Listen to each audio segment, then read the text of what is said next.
That's tomorrow, and that is it for us today. And we will leave you with a, I can't do it. We'll do it live. Okay. No. We'll do it live. Fuck it. Do it live. I'll write it and we'll do it live. And thing sucks. 10, 5, 4, 3. That's tomorrow, and that is it for us today. I'm Bill O'Reilly. Thanks again for watching. We'll leave you with Sting and a cut off his new album. Take it away.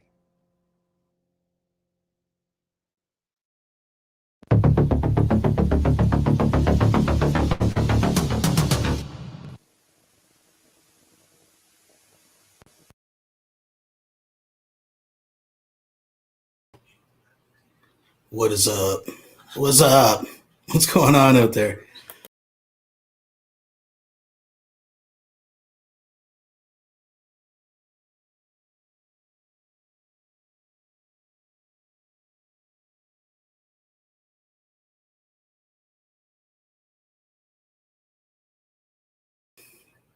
There we go. There we go.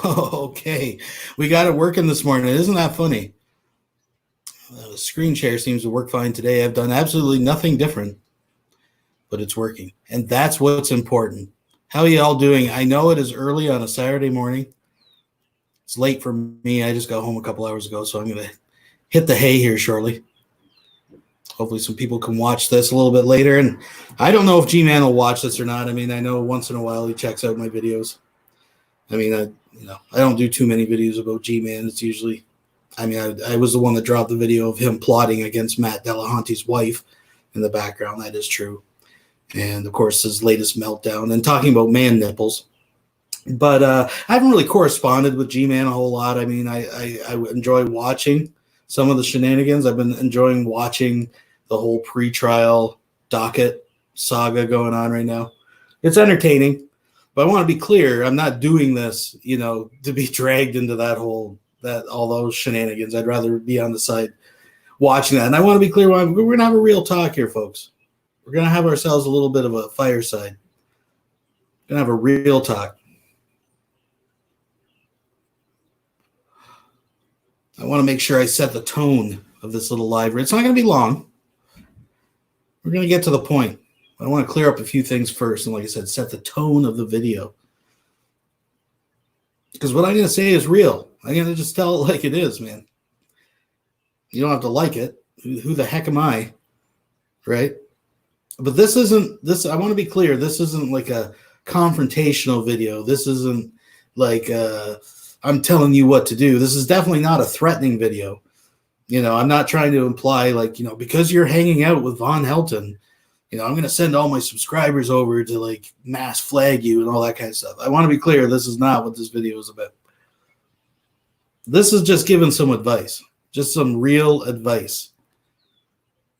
Now, whether G-Man chooses to take it, which I highly doubt he will, I want to at least document what I saw last night in the last 10 minutes of G-Man's live stream with Von Helton. I want to make a couple other things clear, and I've said this about Von Helton before as well. It's easy when we're watching this stuff just to write these guys off and call them dumb and idiots and morons. And I want to be clear, we are not dealing with rocket scientists here. I realize that. I'm not trying to give someone more credit than they're due for. But I do feel that sometimes by doing that, we're kind of letting them off the hook.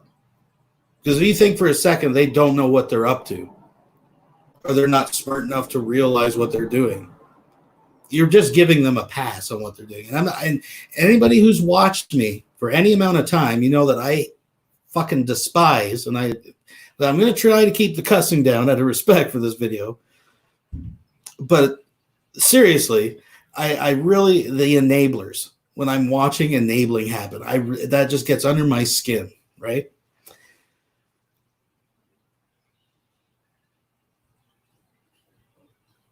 So we're going to take a look at this last 10 minutes or so of this little hangout where G-Man and Von Helton actually have a one-on-one. And it's almost like for the first time, G-Man despite knowing, and we've seen this before, this story before, despite knowing Von Helden for at least 5 years, not 5 or 10, but we'll go with the 5 years. I was never really bothered to check into this claim that the internet trolls have destroyed his life, drove his wife insane. Now the thing is, listen, you actually believe for a second that G-Man believes that Von Helden is a vampire, was like secret ops? No, they let that stuff slide. Let's break it down for what it really is, right? It's just we see this in every community. It's a group of people that are going at another group of people, and all G-Man has really done is he set up these definitions that these are Christians and these are atheists, right? But it's really nothing to do with that at all.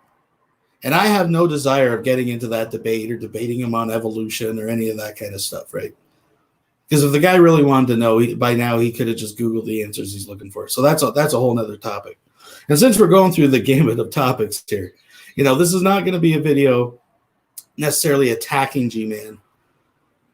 I'm not going to, we've talked about the devil putting gay thoughts in his head. I mean, we could talk about that. And I will point out, G-Man, if you're watching this, the major flaw in your argument about Satan trying to tempt you, put tempting thoughts in your head, let me put it to you this way, in a way you could understand. Let's assume that you're right.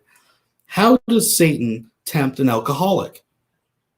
With alcohol. Why? Because the alcoholic desires the alcohol.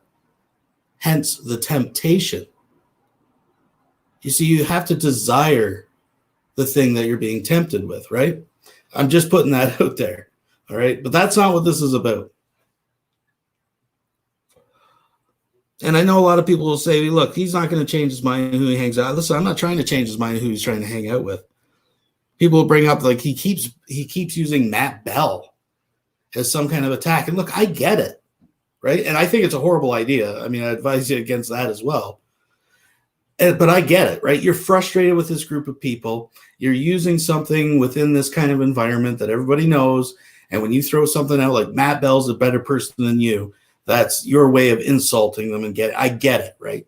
You're mad, you're frustrated, that kind of thing. But I'm telling you, I'm giving you advice right now, right? That you are walking that dangerous line of enabling and supporting child abuse.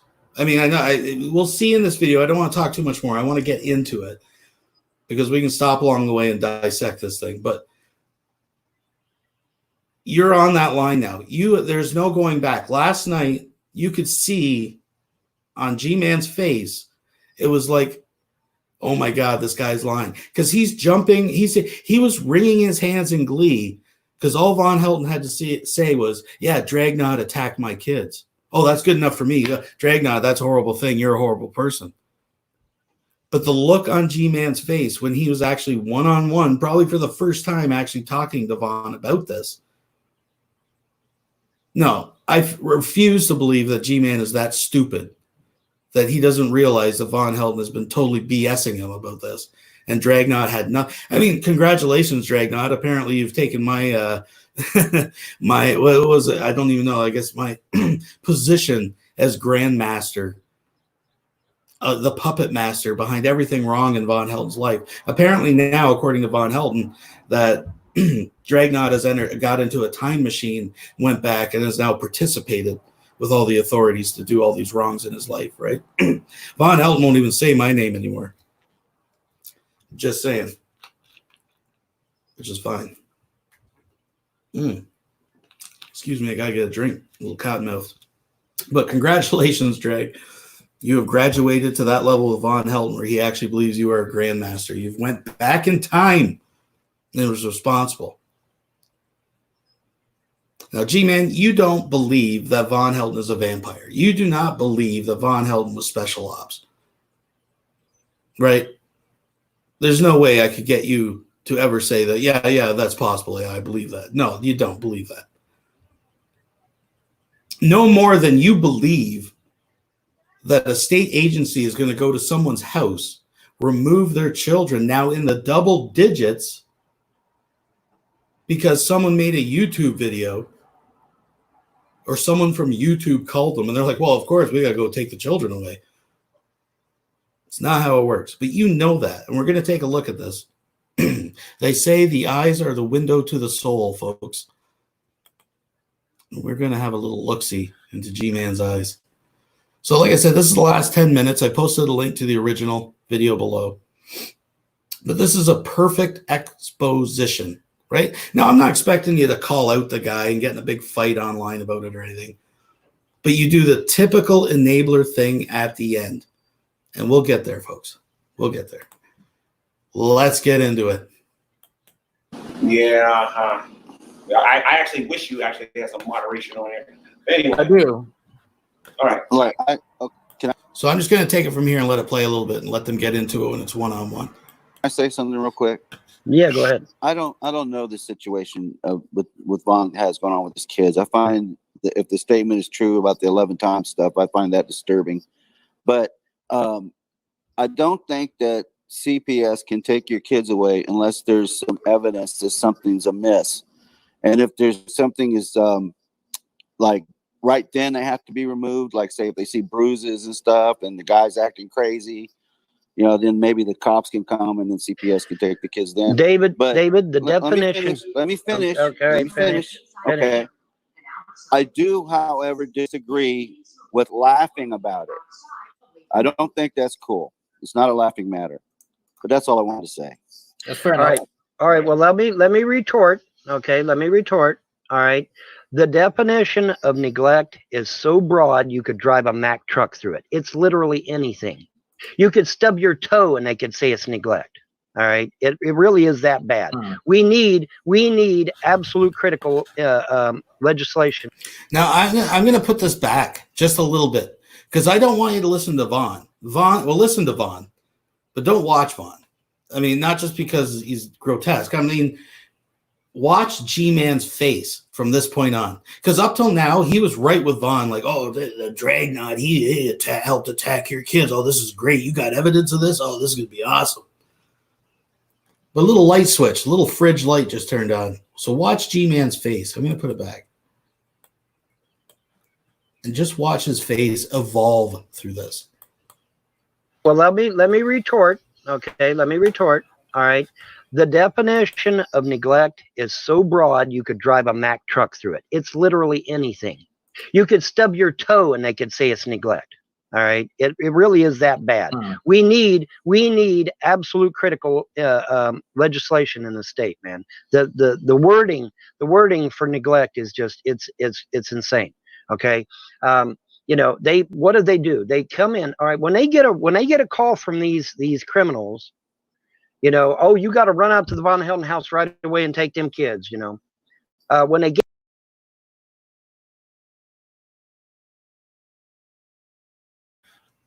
Sorry, my mute was on. But you see, it's at this point, G-Man has figured out, oh, shoot, I done put my eggs in the wrong basket. Just saying. Get here, obviously I'm not beating my children. Obviously my children are not being neglected at all. You notice, and some other people have pointed this out. Hey, Annabelle. Other people have pointed this out too. You notice that he always goes to the charge of beating his children. No one has actually really said that. Right? Well, I know Andrea kind of said some stuff or whatever, but nobody that has to do with this. He always goes to that. Right? It's like, I didn't rape her. You know, again, it's neglect is what he was charged with, right? That's true, Annabelle. That is true. So what do? Oh, well, your house is dirty. I have to go, man. I'll talk to you later. Okay, or we're going to. Like, people just want to bail now because they know, right? G-Man knows right now. Nice chatting with you. Thank you. Or we're going to say that you got a lice in your kid's head or some crap like, you know, any old excuse. They use anything. The legislation is literally so broad that you could drive a Mack truck through it, man. I could stub my toe and they would say that I'm abusing myself. You know, I mean, it's crazy. All right, and we need critical legislation here in the state of Kentucky to fix that. But to date, nobody's done that. Unfortunately, I you probably should be a will champion for that, Vaughn. Well, I actually I am thinking seriously about putting legislation forward in the Kentucky House. Yeah. Yeah, get this. He wants to put legislation forth that actually makes it harder to stop abusers of children. Right? And again, watch the look on G-Man's face, because he knows what he's gotten himself into now. I hear you, Annabelle. And again, I'm going to point out to other people, because they always say this. CPS has tried their damnedest. Yeah, again, we're in double digits of him getting his kids taken away. It's not the CPS. It's the judge. It's this old conservative judge they have in Manchester that's, well, we want to keep the family together, which is great.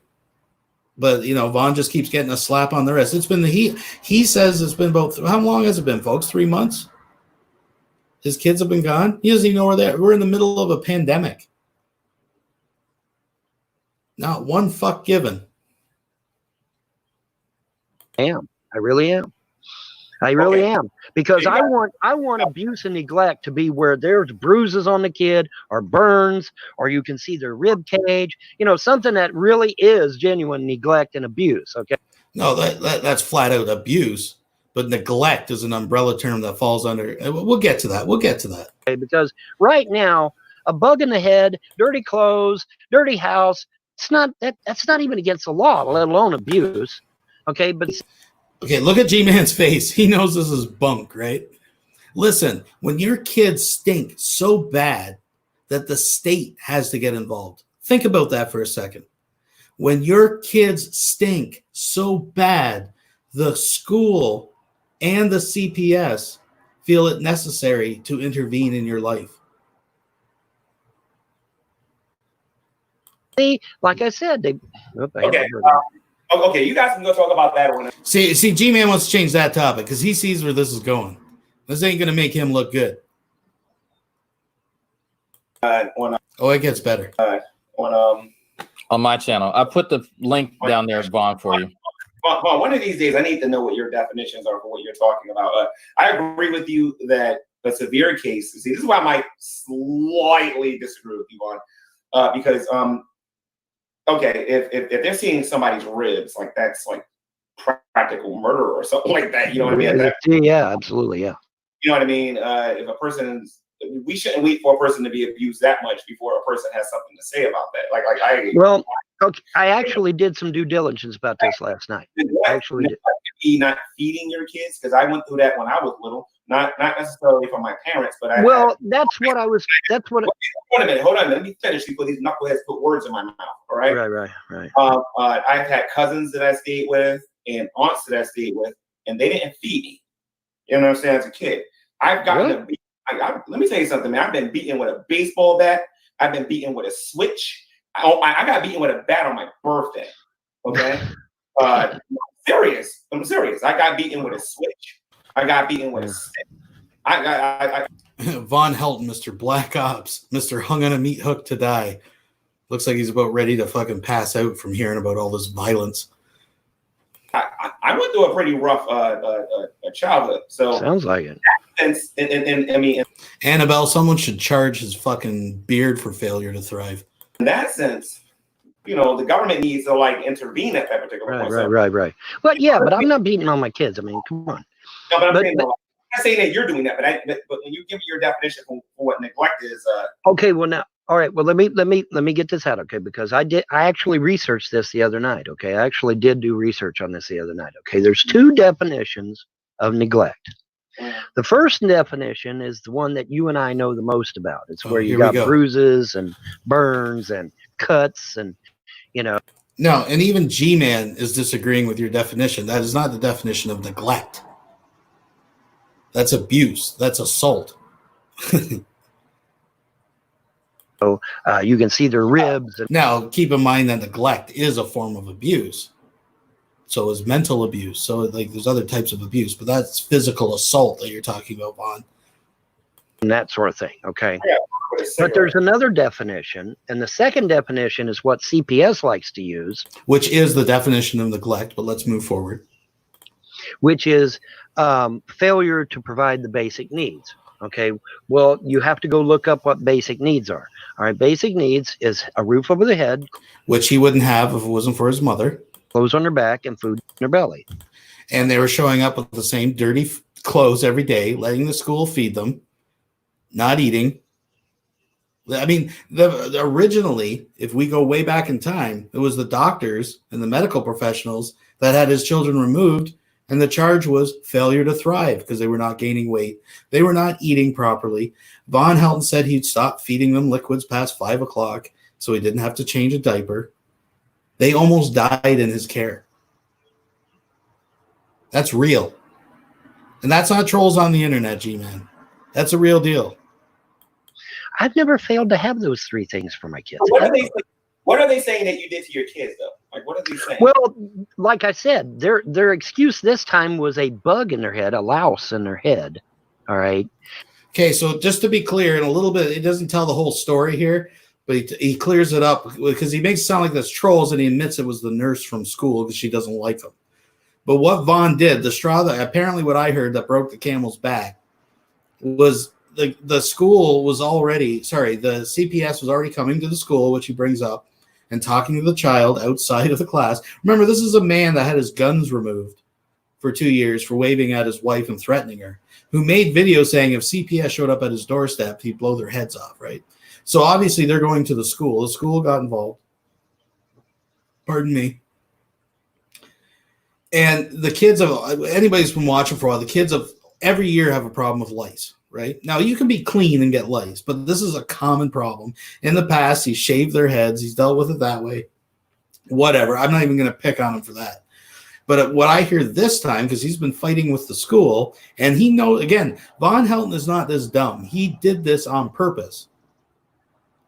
He put them on the bus with the shampoo in their hair. No, he didn't give them a bath and wash the shampoo out, then put them on the bus. Literally, they went out to the bus stop with foam shampoo in their fucking hair and the lice. And he's like, there, it's up to them to rinse it out. That is the story of what happened. Just saying. That ironically, No, I'm being serious. What did they call CPS over? Neglect. They said that having lice in their head was neglect, and it's not. Neglect, like I just told you, is no clothes, no shelter, no food. Why do they have lice in their head? Well, because the school refuses to fumigate, and because the school refuses to go after other students that have kids in lice in the head. See, when they go to school, they don't have any bugs in their head. But when they go out to recess and play with the other kids, then they pick the lice up off the other kids. See, and then they after recess they pull my kids in and say, "Oh, well, you got bugs in your head. We're gonna call CPS." Well, of course they got bugs in their head. They got them off the other kids. See, but that's not my fault. That's not neglect on my part. That's neglect on them other people's part. Let me ask you a question. Yeah. Did the Lord give you a definition for what the word neglect means? Yes. You get that off the internet or something. Well, both. I researched it on the internet, but I also know that, like I said, those are the legal terms. ky.gov. Okay, just go to ky.gov or ky.law, either one, and they will tell you the same thing I just told you. So they called CPS on you because your children had lice on them? How did they know that your children had lice? How did they know that? Because the school nurse does not like me. Okay, the school nurse did not like me, and so who called the CPS? Yeah. Yeah, the school nurse. See, notice that not one other kid. This is when G-Man really starts cluing in to what the hell's going on. Has been called in for bugs in their head. Not one. Just mine. Wait a minute. Did the YouTubers call CPS or did the school call CPS? The YouTubers have done it in the past. They didn't do it this particular time, but see, the thing of it is that the YouTubers and the school and the CPS are all working and my mother's family. They're all in collusion with one another. They're all in collusion with one another. Your kids go to school at. They just know where your kids go to school. Yes, that's why I'm going to be starting either homeschool or private schooling as soon as this is over with, because obviously these schools are compromised. Okay. Are you sure? Listen to me. This is serious. Are you sure the atheists did this? Because it sounds like the school system did it. Are you sure the atheists did it? The atheist. Like I said, the atheists work in conjunction with CPS and with the school. They're all in collusion together. They're all working together to try to destroy me. And that's the truth. I can prove it. I can absolutely prove it. Okay. I mean, I think, all right. The haters. See, even G-Man realizes he's just entered crazy town, right? G-Man does know Annabelle, and that's my whole point. If going forward, I mean, I'm not telling the man what to do. I'm just saying from this point on, if he fucking lets this shit slide, I'm just saying, come on. The haters online call the school, and the school complies. Here's what. Check this out, G-Man. You're gonna love this one. You know what they're doing now? They're calling CPS to the school and yanking my kids out of class so that they'll get an F for the day. And then they're going to come back to me later and say, "Oh, well, you're a delinquent father. You're a deadbeat dad because your kids are getting Fs." Well, of course they're getting Fs. CPS is yanking my kids out of class almost on a daily basis. Now, he's admitted in the past, they're like literally 10 minutes. There's been a couple times they took him out of class for 10 minutes. And now he's trying to spin this. Remember how he was, my kids are bringing home awards. You see the little colored in trophy and stuff for tying their shoes and shit. He was all bragging there, but that's fine. Brag about your kids, whatever. But let's be honest. I mean, these kids are learning how to color inside the lines. That's what they're dealing with here, right? Now they're actually doing schoolwork and they're failing. I wonder if it's a home environment. All right. It's a no-win. There's no way to win on this. So what I'm going to have to do is I'm going to have to start filing lawsuits, which is exactly what I'm going to do. So start filing lawsuits. My attorney is totally behind me on this. Okay. He's seen all this corruption. He's sick of it too. And we're just going to start filing lawsuits against people until this stuff ends. And then once we get done with all the local yokels, guess who we're coming at next, trolls? Yeah, we're coming after you next. Okay. My attorney is behind me 150%. We will get this done. We will get this prosecuted. We will get stuff took care of. And then we're coming after the internet trolls next. Now, I don't know when we can get to the trolls. It might not be till next year because obviously the locals are first and foremost. But once we get the locals handled, we're coming after the trolls next. For real. For real. This is going to happen.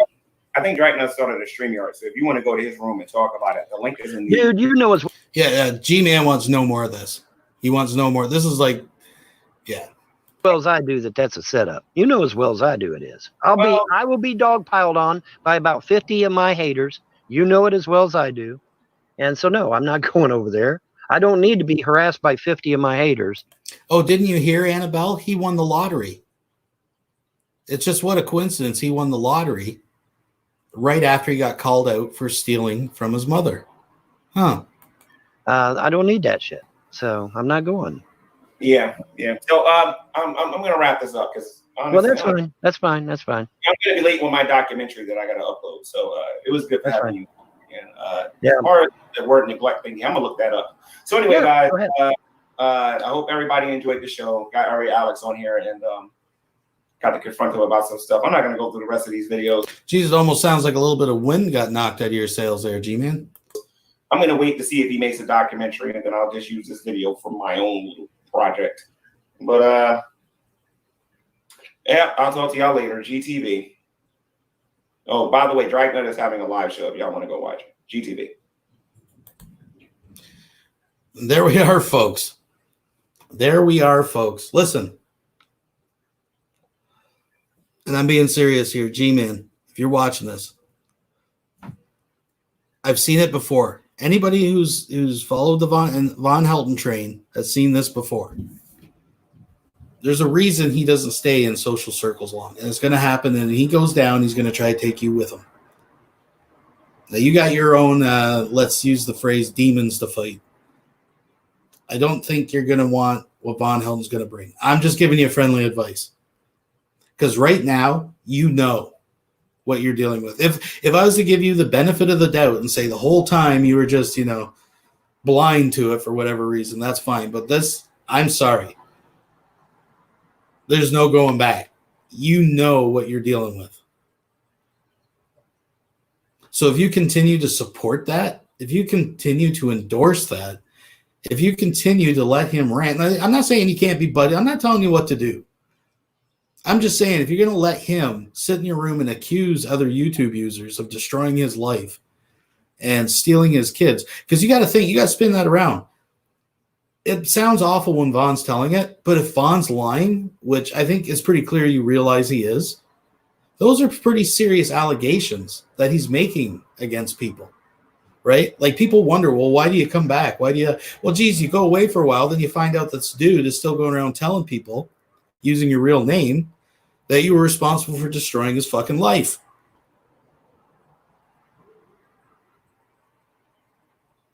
I'm just saying. I should call Vaughn's lawyer live sometime, have a little chit chat, have his people talk to my people.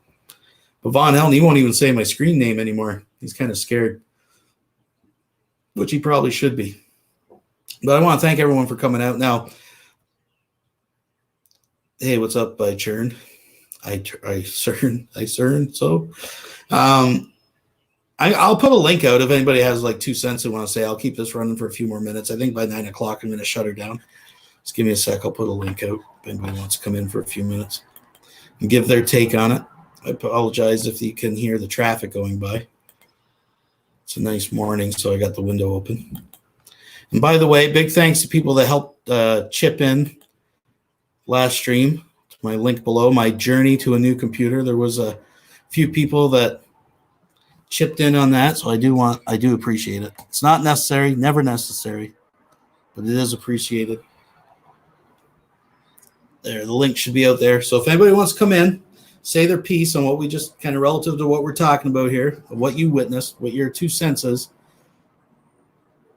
Here it is. Come on in. I'll put you up. There we go. There we go. But I'm sorry. We are in the we're at the point of no return. I mean, you know what you're dealing with. So I want that documented. I want that there. I want it posted because it's important. I think it's important to archive this kind of stuff. I don't even know. He said his lawyer's name a few times. I don't know. We'll see. Maybe we'll do it live sometime. Some afternoon. I don't know. I really don't have too much more to say on it. So like I said, if anybody has their 2 cents. Oh, we got somebody here. Oh, it's Painsy. I think if that's the same Painsy, I think it is. Whoops. Okay, just I want to make sure you're up there. There we go. Cool. There we go. Hey, how you doing? No bad, no bad. Yeah, that's been quite a while. I see you lurk in the comments once in a blue moon, but I'm around. yeah. Yeah. Oh, look. Well, I don't know if you've been following the situation, but what's your 2 cents on it all? I have no idea. Isn't he up in court soon for something? Well, court's pushed back because the whole virus stuff, but yeah. I mean, he's got to go to court. There's 2 things going on, as I understand it. One, he has to go to court to try to see what he has to do to get his kids back, which he's totally unconcerned. He's not concerned about that at all. Right. But the second is he's trying to get power of attorney over his mother. I've heard that. Yeah. Yeah. So that's the 2 things he's got going on. Jesus, what a scumbag. Yeah, there's a whole lot surrounding that as well. There's a lot going on there, but like I said, conveniently, Vaughn won the lottery. Thursday, he won the lottery, and Friday he starts unboxing videos. Yeah, I'm sure. Yeah. Like if I won the lottery, I'd be straight on adultwork.com. I would be looking for fun. I'd be straight on adultwork.com if I won the fucking lottery. Yeah. Well, we don't know what exactly he won on this supposed lottery. He says it's not millions, but it's not $10. So that could be $50. That could be, I don't know. Yeah. From what I hear, he's been spending $600 at the counter every time he's going down. He's slapping down hundreds of dollars. Yeah. So I don't know how a guy who doesn't work gets that money, but yeah. Somebody said he spent $20,000 on Hot Wheels. Well, I don't know the number he spent on Hot Wheels. There's an accusation that he stole like over $20,000 from his mom over a period of months. Okay. Of course, this is all, these are just allegations. We don't know for sure, but there's some pretty fishy stuff going on. That's for sure. Yeah. And he's on Helton afterwards. The kids, but about 3 months now he's been without kids. Yeah, and he's doing his usual same shit every day. Yeah, I think he's doing better. I think he's lost 20 pounds. He's getting some color back. It looks like he's washing every day now. He says everything's going according to plan. He couldn't be happier. He's probably looking for his 20-something-year-old new bride, does he? Yeah, he's still got that option open. He's still got that out there for any takers. So, went over my breath. Yeah, we'll see how that works. But no, I think as in Vaughn's head, this is like a new beginning. If he can get a hold of that money, if he can get a hold of Ma's money, what's he need kids for, anyways? True. Yeah, that's just the sad truth of the whole thing, really. But yeah. So when's your LOL fucking court case? Oh yeah, that should be coming up soon. Yeah, get hauled in there. Yeah. I did serve Vaughn with a cease and desist, so he's been pretty quiet about me. I don't know. That's fine. The cease and desist was just against physical violence. I just wanted them to stop, threatening the mob on me and shit. So started getting emails of people saying they're going to hit you in the head with a tire iron and shit. You start saying, "Hey, maybe Vaughn should shut his yap." But no, I guess really it's just a lot of the same. But it has been interesting watching Vaughn try to revise history, right? So apparently now he's a programmer who's worked on products that we've all used for years. Yeah, I heard he's supposed to be in a games test, don't he, in the past? Yeah, he's a horse vagina tester, apparently. And funny enough, in Red Dead Redemption 2, the host does have a dick. Okay, well. Who the fuck put that in? I don't know. Why put that in? What was the point? Well, you can thank Von Helton for that. He brought horse dick to video games. I don't know. It's his contribution, I guess. His legacy. Maybe he just wanted too much realism. Yeah, there's something going on there. I don't know what the dog mods were about. He had some weird dog mod. He was complaining his dog mod was not raping women properly, so he had to get it fixed. Yeah. But if those walls could talk, let me tell you. Kentucky Hills. Yeah. The hills have eyes. Good film. But I don't know. I'm just watching that. The look on G-Man's face, man, says it all. There's no way he can ever deny, I never knew what he... Come on, man. Come on. No, I don't know. It's all crazy. Well, we got Nick Bravo in the house. We'll bring him on. All right. Hey. Come on up. There we go. I'm going to go in 2 minutes. What's going on?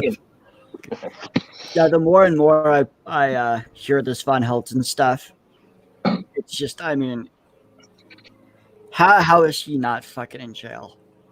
I mean, literally, it's like, and I'll admit, when I first heard of Von Helton way back when, what was it, 2013 or something, even way before Mouse was, way before he basically pulled a gun on Mouse. Once I heard that story and saw that debacle, I mean, Von Helton's a piece of garbage.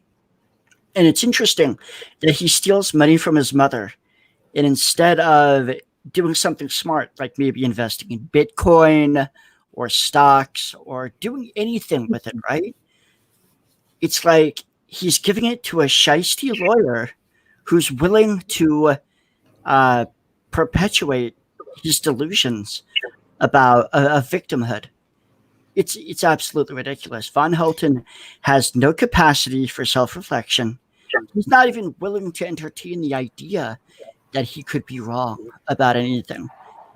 I mean, he's an absolute piece of garbage.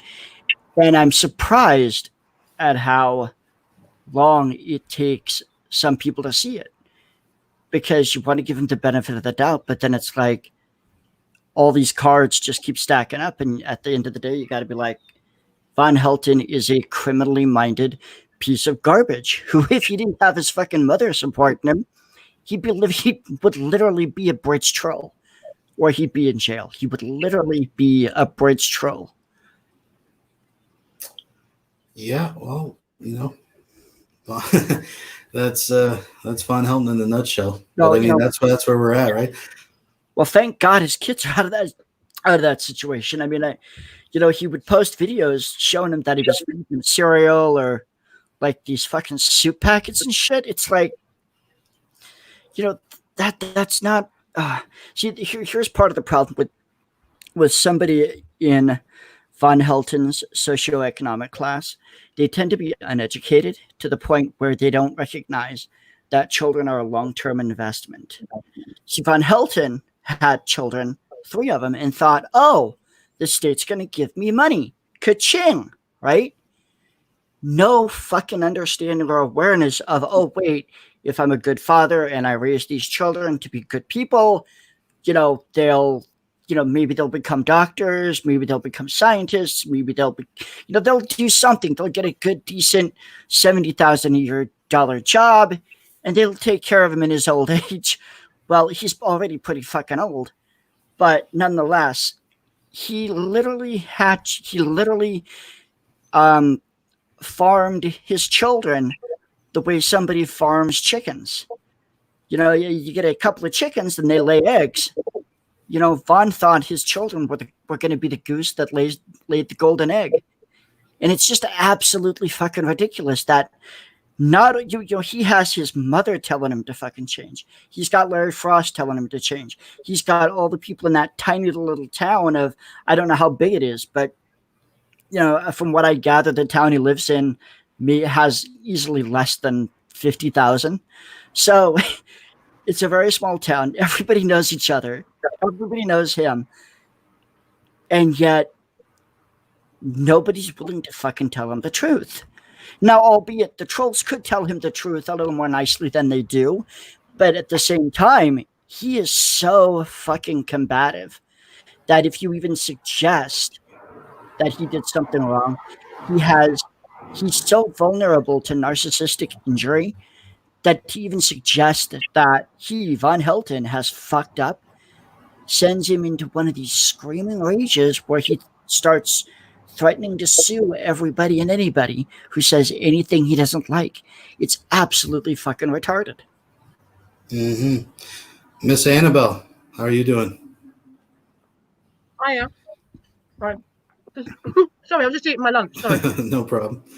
So we know you're a big fan of Von Helton. I am. There's 2 things going on at the moment that are probably. Can you hear me? Okay, is my mic okay? Yeah. Loud and clear. The first thing, obviously, is that I am so relieved that Kentucky CPS have finally done the right thing, and I think most of you will agree with me that this time I really hope they take them away for good, because the life that they have with this man and sadly his elderly mother is no life for 3 young, children. It's horrible to see, them think that this is normal, that this man who they call their father, who they clearly love, because all kids love their parents, even abusive parents. Unfortunately, that's how it works. But they have no life. They're not given all the opportunities that young children should be given, like after-school activities, sports, all of the things that, even I was brought up with, and my parents weren't great parents.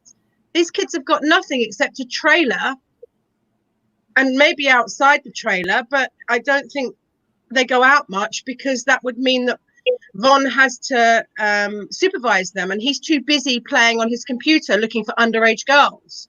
So to have a parent like that, they get older as well, and I wouldn't be surprised if they haven't already seen him online, and the way he behaves, the shouting, the abuse. It's embarrassing. They've got to grow up knowing that that's their father.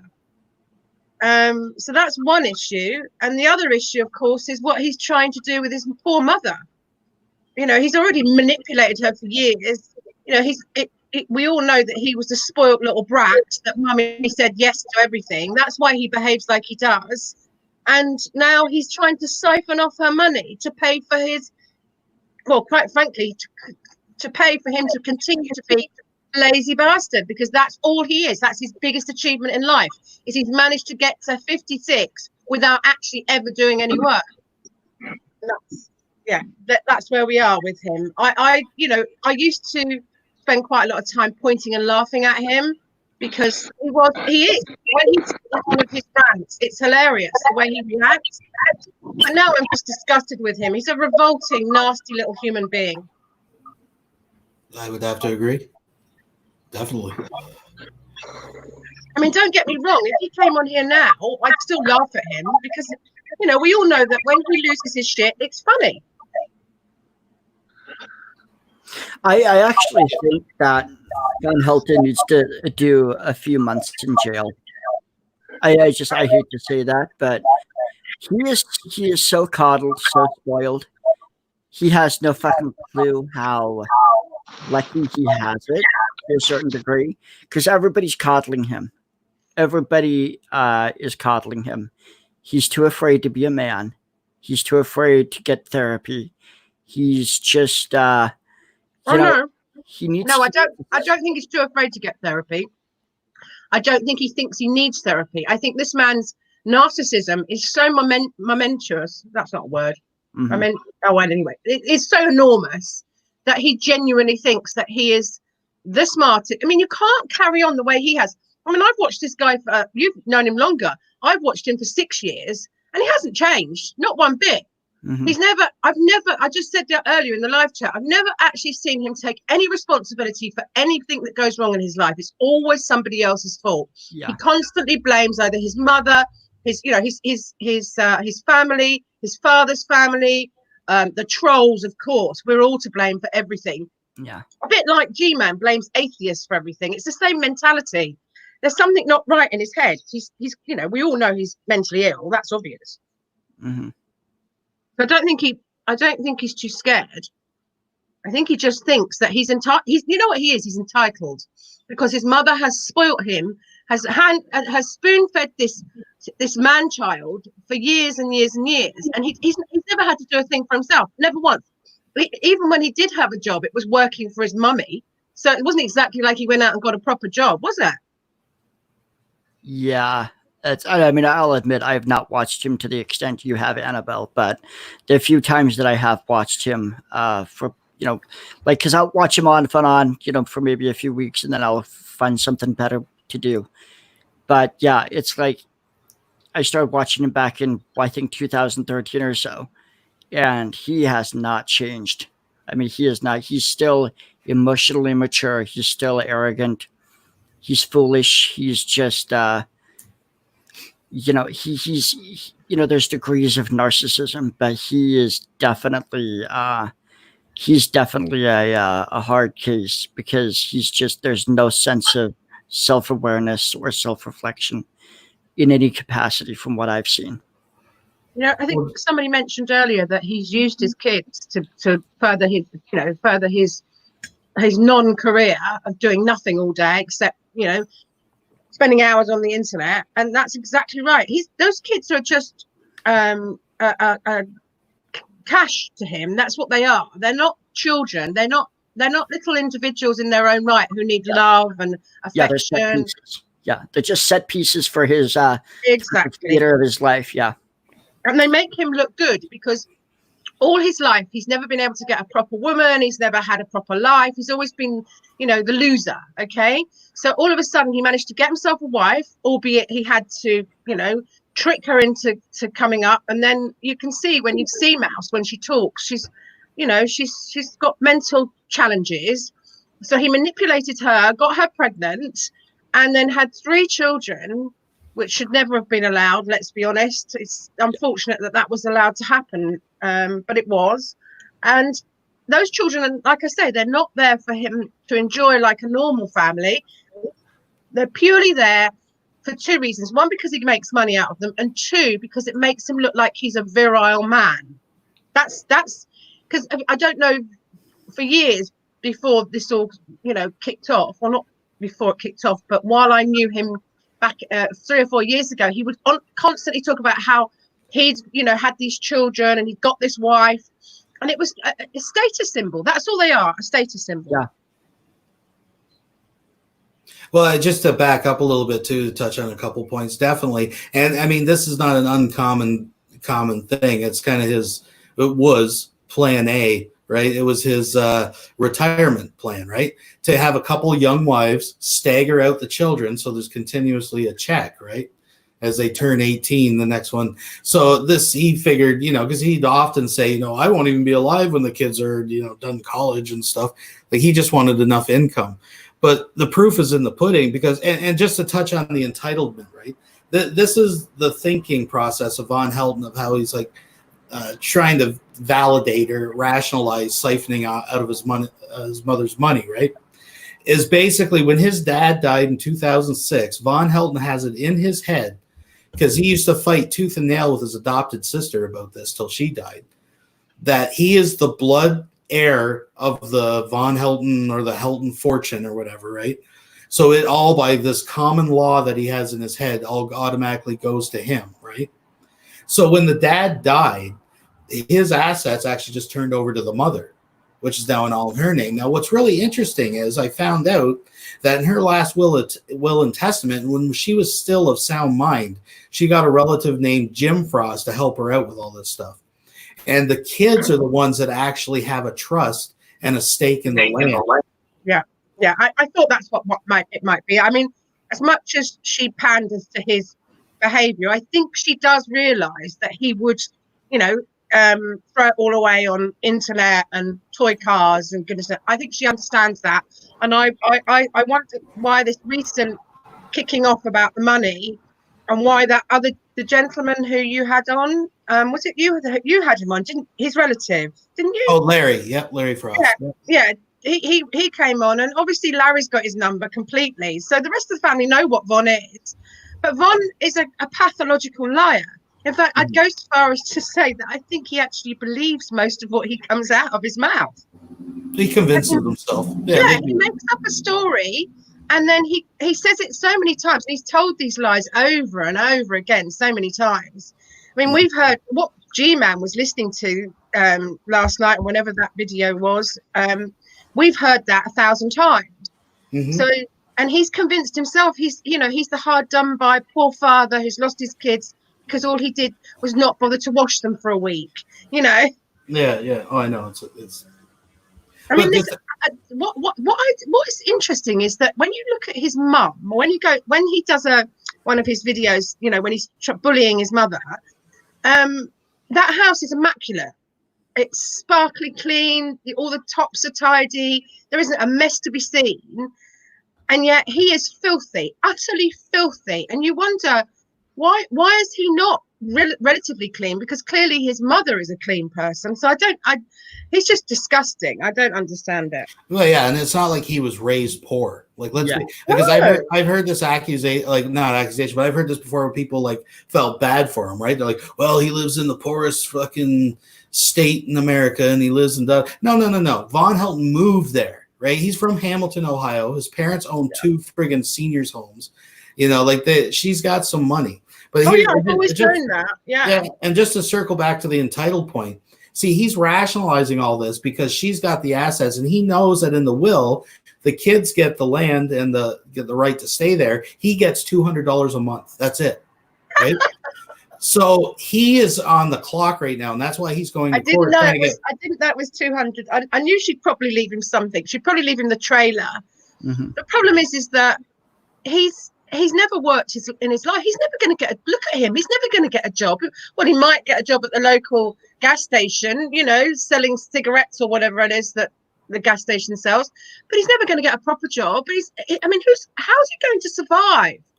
That's what I think. The payback comes when, sadly, his mother dies. And I think the payback for everyone that's had to tolerate this little shit's behaviour for the last God knows how many years will watch, because he'll disappear because he won't be able to afford to pay for his internet.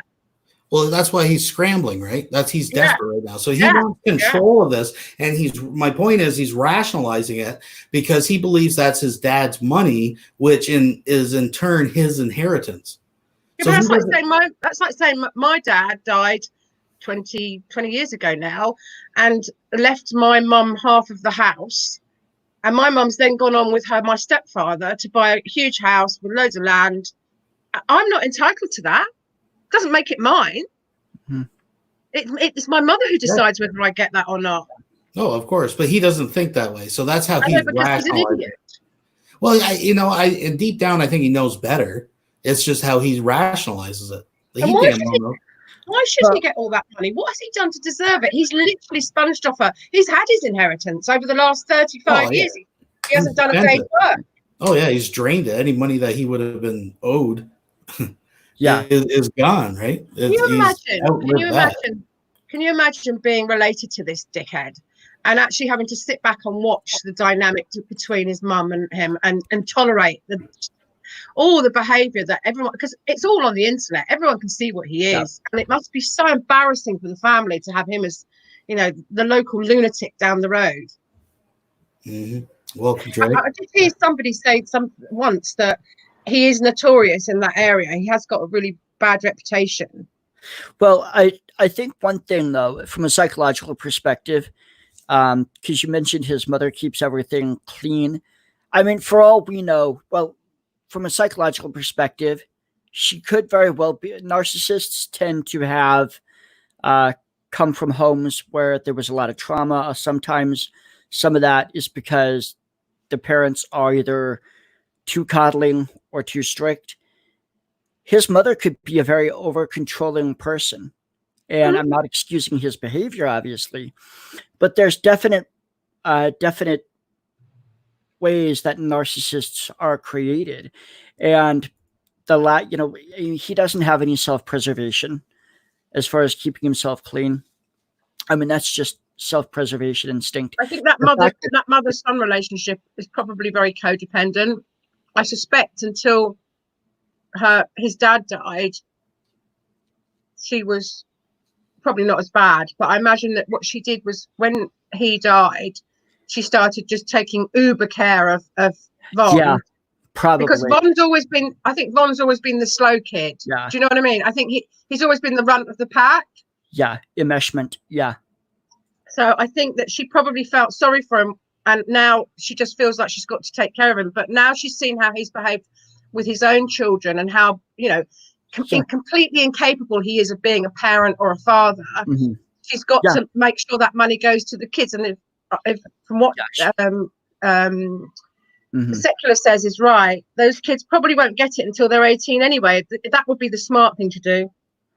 But one thing I can't understand is why nobody's focused on that lawyer, because the thing of it is that, I mean, unless Von Helton's telling that lawyer a real, you know, big fucking fish story, which is you're first of all, you're assuming that there's a lawyer. I was about to say. I'm assuming in the chat it said that there was a lawyer by the last name of White or something. Yeah, I was. There's two things. There isn't a lawyer. It's all bullshit. Or the lawyer who he's retained is just going along with it because Von's giving him money. There are lawyers out there that will do whatever their clients tell them to do, even if they know it's not in their best interest, because it's their paycheck.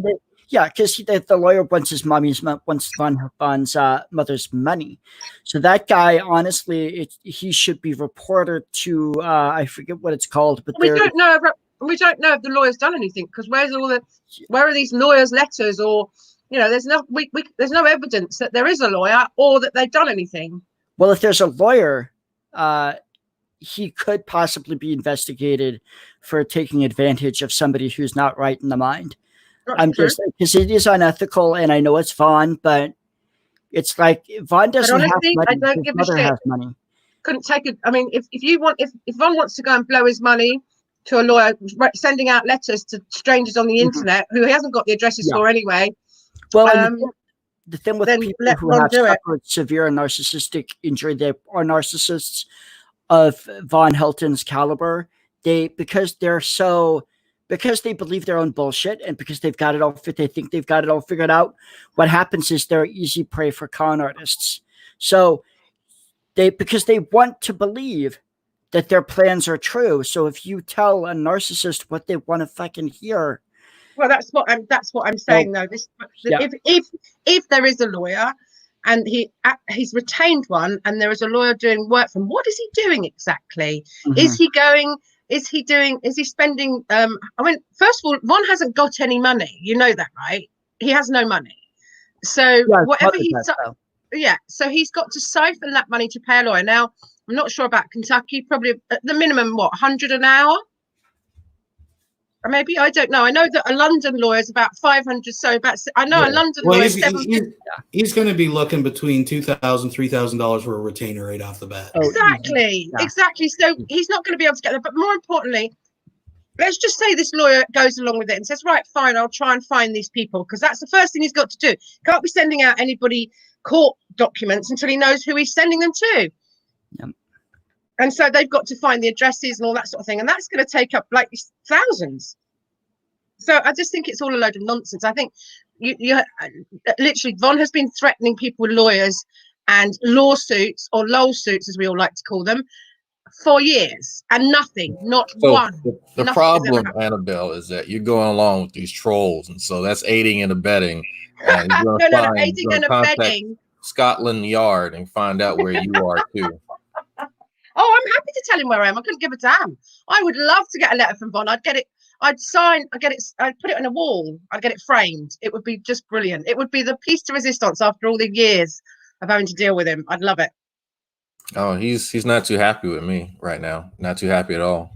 I know. I was watching, and I saw you deleted my comments yesterday. Thanks for that. I didn't delete your comment. Oh, one of the mods did, but that's why I wiped the mods, because people were being a little bit too trigger happy. No. I meant underneath, because I made a bit of a naughty comment underneath the video. Oh, about secret. No. So YouTube does that now. If you leave what it deems to be a nasty comment, it'll hold it for review. So I got to go and check it. Oh, maybe then. Well, I didn't sound nasty. I just said that, somebody's got some secrets that I've got a secret. Oh, anyway, it doesn't matter. All I said was something that was probably a little bit too naughty, and I just thought maybe you thought, well, that's a bit much. I won't let her put that. So yeah, I have to go and actually look at that. It's gone. It's not there. I don't even look at the comments, so I wouldn't even know. All right, what's going on, Mr. Nick Bravo? I see, man, you got a lot of interesting opinions about stuff lately. You're muted, genius. Who is Nick Bravo then? I don't know you. Do I know you? Oh, Nick is quite a colorful gentleman. Your mic is muted there. Where's he from? He's talking, but he's not listening. What's his background? Well, maybe he can explain. He's got some experience with the feds. He's still talking too. Like you're. I know he's still talking. You're muted, Nick. I just said no. I did not say a shanny word. I've just started looking at the comments. I never said a shanny word. No, I've been studying to get a certification as a drug and alcohol addictions counselor. So I've been studying a lot about IQ, addiction, and different disorders like psychopathy, sociopathy, narcissism, that kind of a thing. As it relates to addiction, what you find within addiction is that over 95% of addicts are basically doing it through because of they've had childhood trauma. And what about low IQ? Childhood trauma. What happens is they typically either become narcissistic or they become codependent. Now, I mean, that's quite a broad brush. Yeah, they don't have a sense of self. They don't. Right, Nick. So what if they're just somebody like from a group of people who have low IQ? Would that contribute to the drug and alcohol addiction? Low IQ, typically low IQ people fall into a more addictive, but it also depends on what drugs they're going for, the environment they're raised in, and whatnot. Nick, I'm trying to remember where I know you from. Do I know you from somewhere? Please help me out, guys. I'm not sure. Because you two know him. Well, don't be shy, Nick. Don't be shy. You've made the ripoff for Brian. You're like semi-famous. I've been on Secular Show, but I don't recall who Annabelle is. I'm sorry. Have you done coke in the last 30 days? I'm trying. The what? Never. This inside joke. Never mind. Well, Nick, can I ask you, Nick, can I ask you, are you an addict? Stop it, Molly. God, no. Well, I am a recovering alcoholic drug addict, clean for about 20 years, bar a couple of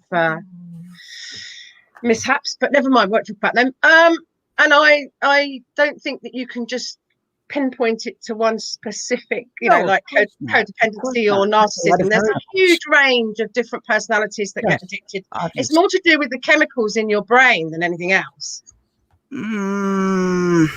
Yes and no. There's a lot of good science arguing for both sides of that. Yeah, I mean, there's plenty of people that argue that it's nature. Plenty of people argue that it's nurture. There is no definite scientific solid agreement in which it is. So there's a lot of opinions about addiction, and there's a lot of reasons why people become addicted. People that don't drink at all get into their 40s, something happens, have had a fantastic life, no problems, and then maybe their husband walks out and that's it. They're addicted. So there's all different reasons. I don't think you can pinpoint it down just to one specific. And by the way, I wasn't talking about myself. There's a range of variables. There's a range of proclivities. There's lots of people that are, for example, a person might be have the proclivity for addiction, but because of environment or upbringing or whatever, exactly, they may never touch a drug, or they might just not find something that they enjoy. Another person could have a little bit of proclivity, but through enough trauma, enough of propaganda. Well, that's what I'm trying to say. That it's not opioids and never be able to stop. I mean, it's just like when people recover from addiction. You have certain addicts who they need to go to a meeting every day to stay off the alcohol. Yeah. There's other people who they get, one DUI or spend one night in jail because they got too drunk, and they're just like, I ain't touching the stuff ever again. They may want to, but they have enough willpower and discipline to keep themselves from doing it. But then, of course, you have to ask yourself, what's the nature of this? What's the nature of addiction? And then you have to look at, and of course, the chemicals in the brain, personality, all that plays into it. It is a very complex subject, and I think there's a lot of disservice done to addicts in that our society likes to simplify everything down into one or two little things. So if we just tweak this, well, that's what I thought you were doing, Nick, because it's going to be solved, and it's not. Nick, that's what I thought you were doing, in that you said that it's either codependency or narcissism, and I think those are just two of one of many reasons why people become. Yeah, I think there is no rhyme or reason behind addiction. Unfortunately, it can happen to anybody, any family, any class, any financial situation. It's when it takes hold, it can destroy. Studying, it's like I was just talking. I don't know if you could hear me. Can you not hear me talking? I'm sorry. I didn't mean to. All right, he kind of tunes out women when they start talking too long. You're not one of those, are you, Nick? No, you're fine. I'm working on not interrupting people. I was just wanting to show you, because I want to prove that I do have credibility in this field somewhat. I am just learning about it. But what qualifications do you have then? I'm working towards my certification. I have studied a lot on my own. So basically, I have some degree of credibility. So you're lame. I might not consider that, but with respect, I think that you need to remember that without any qualifications, it's hard to be considered credible in that you're an expert. Maybe you've done. We can all have a look on the internet and all read up on stuff. We can even, like me, experience addiction, but it doesn't make us experts. Did I say I was no, I'm not saying I was an expert. Okay. Did I say I was an expert? But you're just like me, and like anybody else in this room that's maybe, read up about addiction, or who's had an interest because maybe they've got a family member who's an addict. You're no different to the rest of us. Yeah, we can have a conversation about that. Yeah. I mean, did I say I was an expert?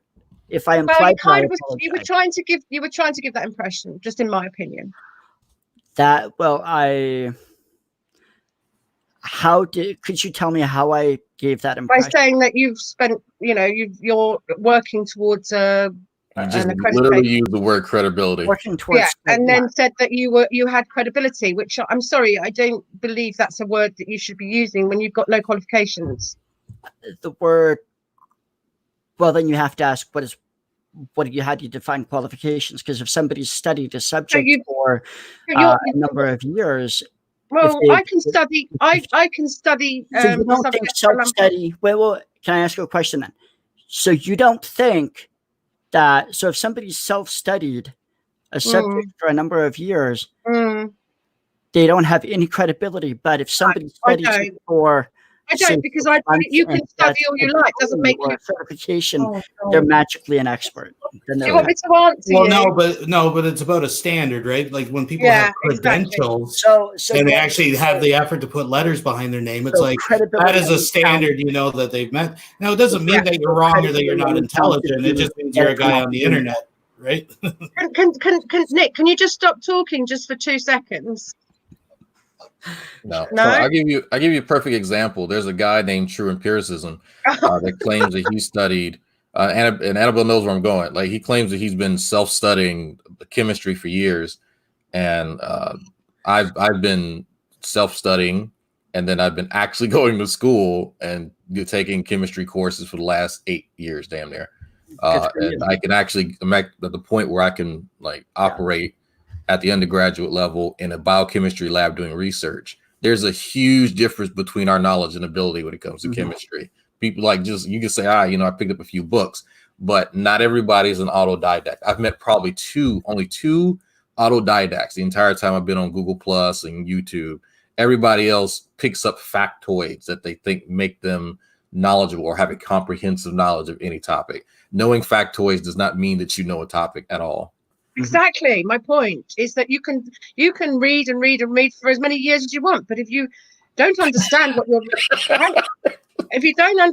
you're reading, you can think that you know everything, but you don't until you actually get qualifications or you get taught all the different aspects of a subject, or you learn how to understand different aspects of a subject. I mean, you already, that's why I was questioning you, because the way you said, oh, well, there's 2 types of addicts. And that's what you said, Nick. You actually said there's 2 types of addicts, codependents and narcissists. And immediately I was like, no, Nick, please let me finish. I phrased it. Yes, it If is. I phrased it that way. I'll have to go back and look at the conversation. Anyway, I was still talking. Anyway, so, yeah, okay, I understand. And so I need to work on rephrasing. That's why I question your credibility, because you say things that aren't right. So I just, you know, I don't believe that you have credibility just because you've read up on a subject for 10 years. I don't care.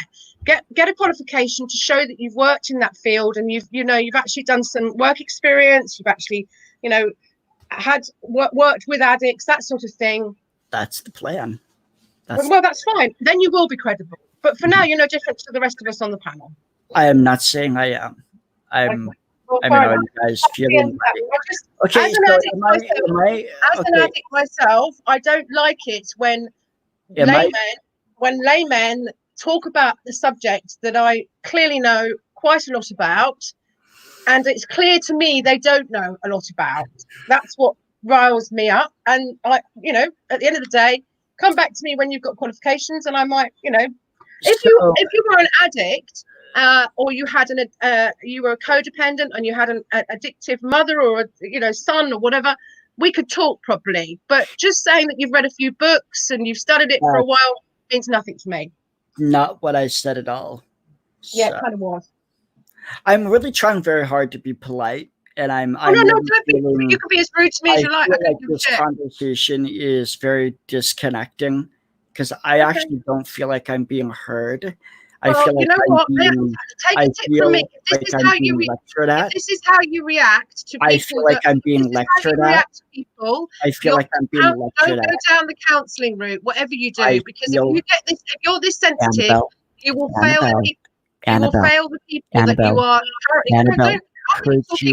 I can do this too, you know. I'm just as smart at this as you are. I will keep talking if you keep talking. So I'm not allowed to have a conversation. No, you're just talking over me. You're just talking over me, so there's no conversation. Very disrespectful. Yeah, well, that's tough. Sorry. Very disconnecting. I do know quite a lot about addiction. Don't talk to me then. I do know quite a lot about psychology. I'm sorry if you don't feel like I do. I'm not saying that I'm an expert. I never said that. But I do know a lot more about the subject than most people. I No, know you a lot don't. more about addiction than most people. I know more about No, you psychology don't. than most people. No, Yes, you I sound do. like Von. You You are sound not. like No, no, Von. no, no. You do not tell Yeah, me what I know and don't know. yeah, I That can is tell you very that. disrespectful. Can I don't people care. gauge other I have people's shown knowledge on respect, topics, Nick? but I am If not you getting think that if respect you in think kind. you're going to work with addicts with an attitude like this, you are sadly mistaken. If Nick. you're this sensitive and this easily upset, I suggest you stay well away from addicts. Uh-oh. Did he take off? Yeah. He quit? Oh. I can still see him. All right, okay. Sorry, guys, but I don't. Ugh. Yeah, that's it is what it is. Hey, Nick, if you want to come back in, you're welcome to come back in. I think there was another topic I was hoping that we'd get to actually with Nick, but So explain to me about this guy. Do I know him? Ellie? he goes by the name Corky. Or by the way, name by what? Sorry, He has a nickname, Corky. Corky. Yeah, if you look up Corky Nick Bravo on YouTube, you probably I've never. Have I ever? Was he around? You know, like when I was. he's been around. I don't know. He's kind of got his own little niche corner of the internet. He has his own colorful history, let's say, on the internet. I mean, I'm because you guys, both of you keep dropping in like little hints that I'm trying to think. Should I know this guy? Do I remember him? Was he? Is he got? Is it something? Can message me and tell me what I'm missing out. Well, like I said, he made the rip-off report. Rip-off report. That's like an actual, like, it's kind of like a tabloid TV show where they feature people who've been involved in scams and stuff. Oh, he did. And what? Why did he make the rip-off report? Well, there was an incident with like selling people's houses that were already dead. Didn't exactly own the deeds. Oh, if I'd have known that before I got lectured about addiction, I'd have gone far harder on him. Oh, he's been to prison, if I'm not mistaken. Yeah, he did time. That's what made the rip-off report. He's in his little yellow fucking jumpsuit with the freaking the cuffs on, pleading with the judge. This is what worries me about people like him, is that there are vulnerable people out there that will believe that he's credible. He shouldn't be anywhere near addicts, someone like that. It's about narcissism. It's nothing's his fault. It's always the fault of narcissists. Every time I talk to him, every time I see him, it always goes back to, well, narcissism or narcissist. It's never Nick is just a fucked up person who can't get his life put together and won't take responsibility. It's never that. Ever. Yeah, I do like bad boys, but I like smart bad boys. I like bad boys that can make me laugh. Bit of a difference. Sorry, I'm just responding to a certain individual in the live chat. Well, it's just, I think Nick. To be fair, Nick, I think Nick has made his fair share of women laugh, but I don't. No, not in the way I'm talking about. I'm not talking about when he pulls his pants down. Okay, I'm talking about banter. Yeah. Did Shandy just tell somebody else to lay off the carbs? Oh wow, she did. Shandy uploaded a video an hour ago. Charlie Gold lay off the carbs, 2 minutes long. Wow. Sorry. Wow. Look, I know you guys don't like Shani. I am very well aware of it, and I made the mistake a few months back of defending somebody I should not have defended, and that was Redline or Red. What's he called? What's he called? Red Rhetoric. Red Rhetoric. Yeah. And I've done the same with Shani because there's a bit of a relatable thing going with me and Shani because she's an addict and a drama queen.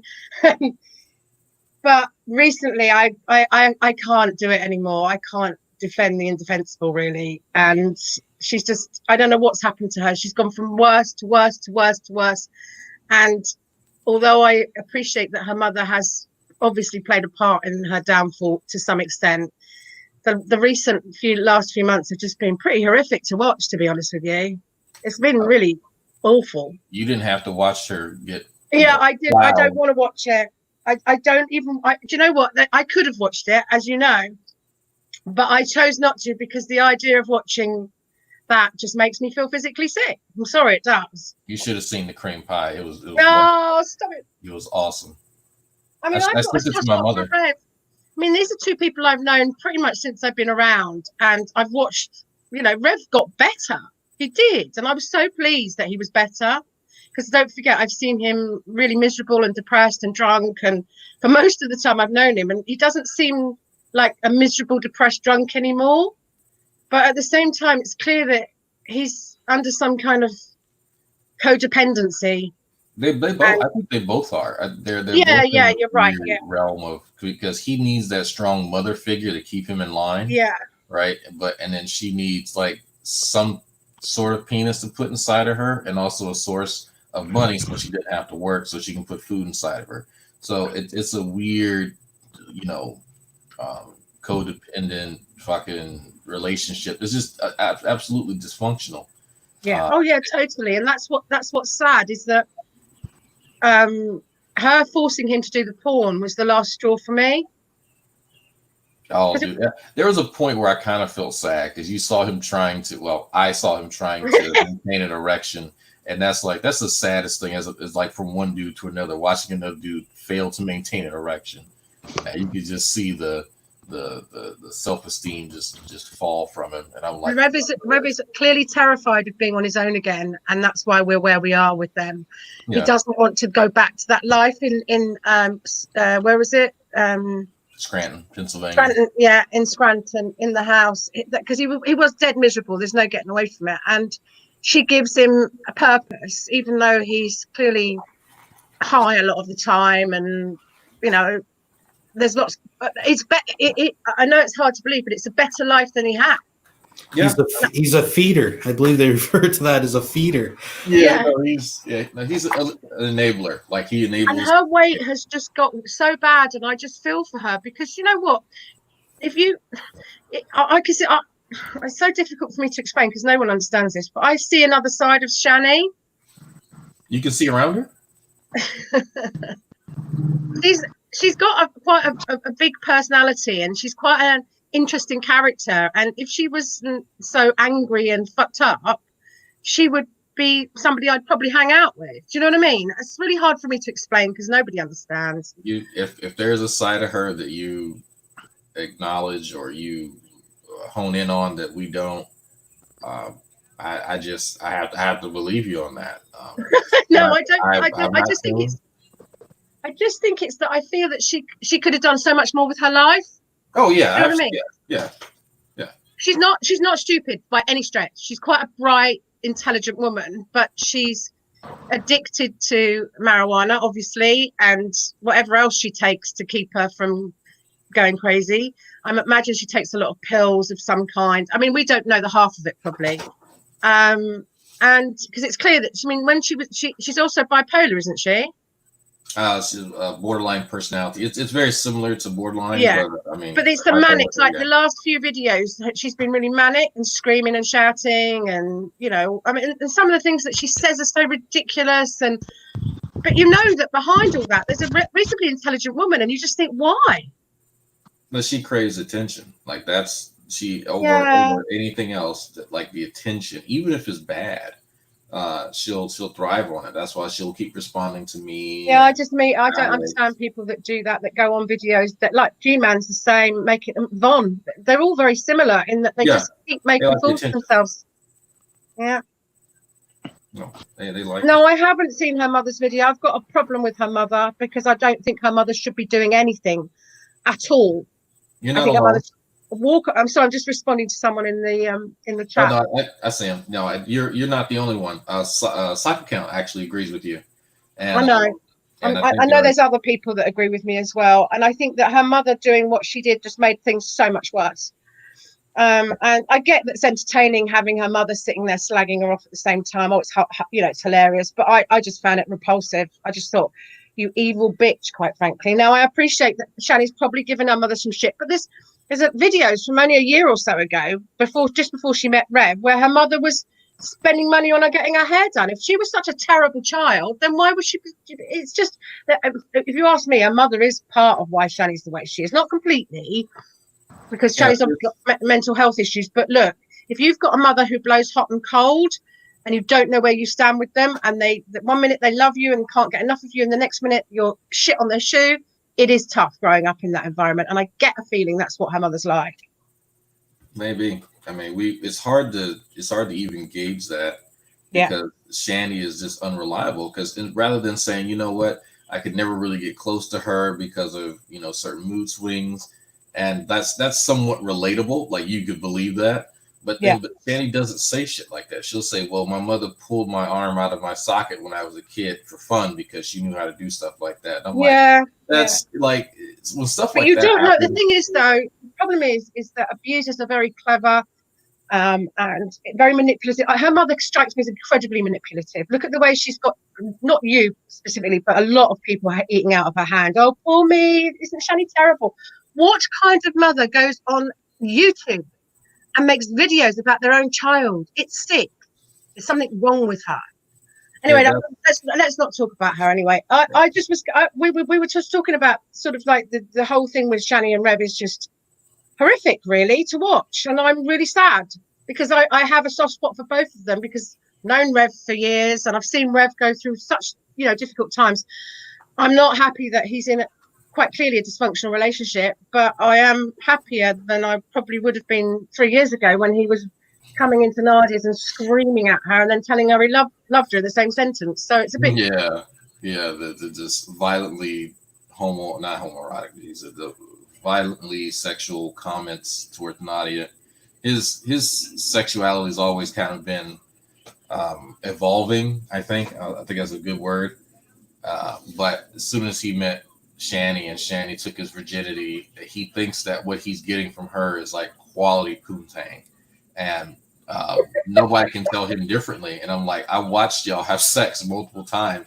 She sits there, right? That's not enjoyable, you know. Am I right in saying that Rev is a virgin before Shani? Yeah, Yes. Exactly. So he doesn't know. Yeah, he has no idea. Like that she's just terrible. And then she smells too, right? So he thinks that whatever she smells like, that's how a woman's supposed to smell. Yeah. And we already know, you holding up a bottle of Vagisil when you're in the tub. That's not that wasn't maintenance gel, right? That was, I got a problem I need to fix, and it smells like an open Wuhan wet market. So it's physically impossible for that woman to wipe her ass. And I don't care if she blames the myalgia or whatever. Like, it's just physically impossible. Yeah, she can't reach the crack. There's no way. There's no way she can reach. Shani could do with probably about a 3 to 6 month stretch in a detox or a rehab center. That's what she needs. She needs a complete break from the internet, from food, from drugs, from everything, and she would come out of it with a better chance. Same for Rev. But Rev, sadly, is enjoying this. Have you noticed he really likes the idea that he's a husband and that he's got children? Have you noticed that he talks about it? Yeah, I think he likes the family idea. Yeah, no, I agree with you. I think because he speaks of it quite fondly and quite highly. But when it comes to actually being a father, and I've watched instances of kids being kids and him just flipping out because he doesn't have the patience to deal with 2 young boys. And I don't know if you've seen the video when they were at Dave & Buster's. Did you see that video by any chance? I saw a few videos when they were eating with the kids, and was that the one where he was being mean to the kids? Yeah. I think that I didn't take that too badly. I think that as when I was in my 20s, I was stepmom to a little boy who was very difficult and very demanding. And I didn't at the time, because I was naive and young, I didn't realize that, I was partly to blame for his problems, even though I hadn't done anything wrong, but I was not his mum. Those kids have had such a tumultuous, difficult, dysfunctional childhood. And I don't think Rev is equipped to deal with children like in that.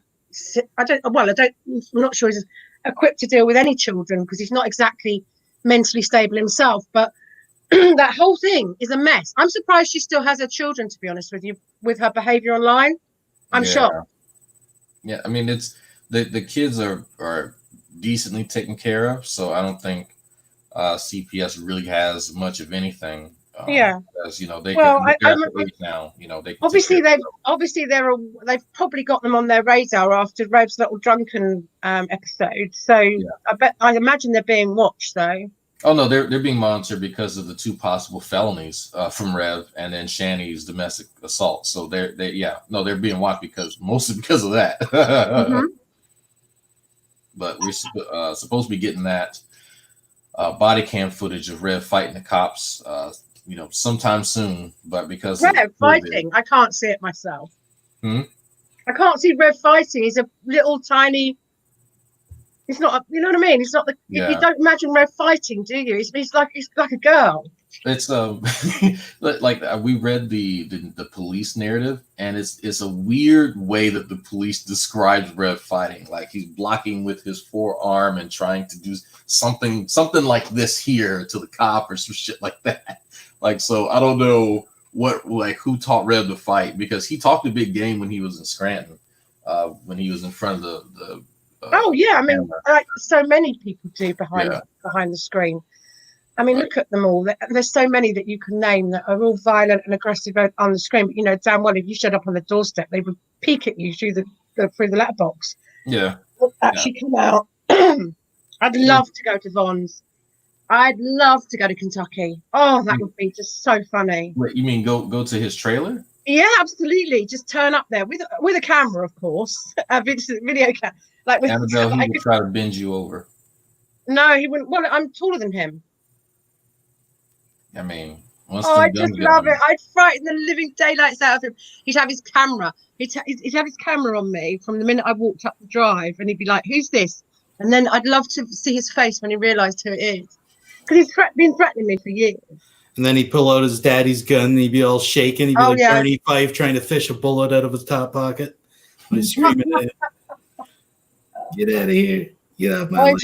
He's that crazy. He probably would take a pop at me. So I might not. I might have to wear a bulletproof vest or something. His aim probably sucks. You know, back in the day, he used to claim that he had a Gatling gun. He called it old painless. He said he had it set up at the end of the driveway.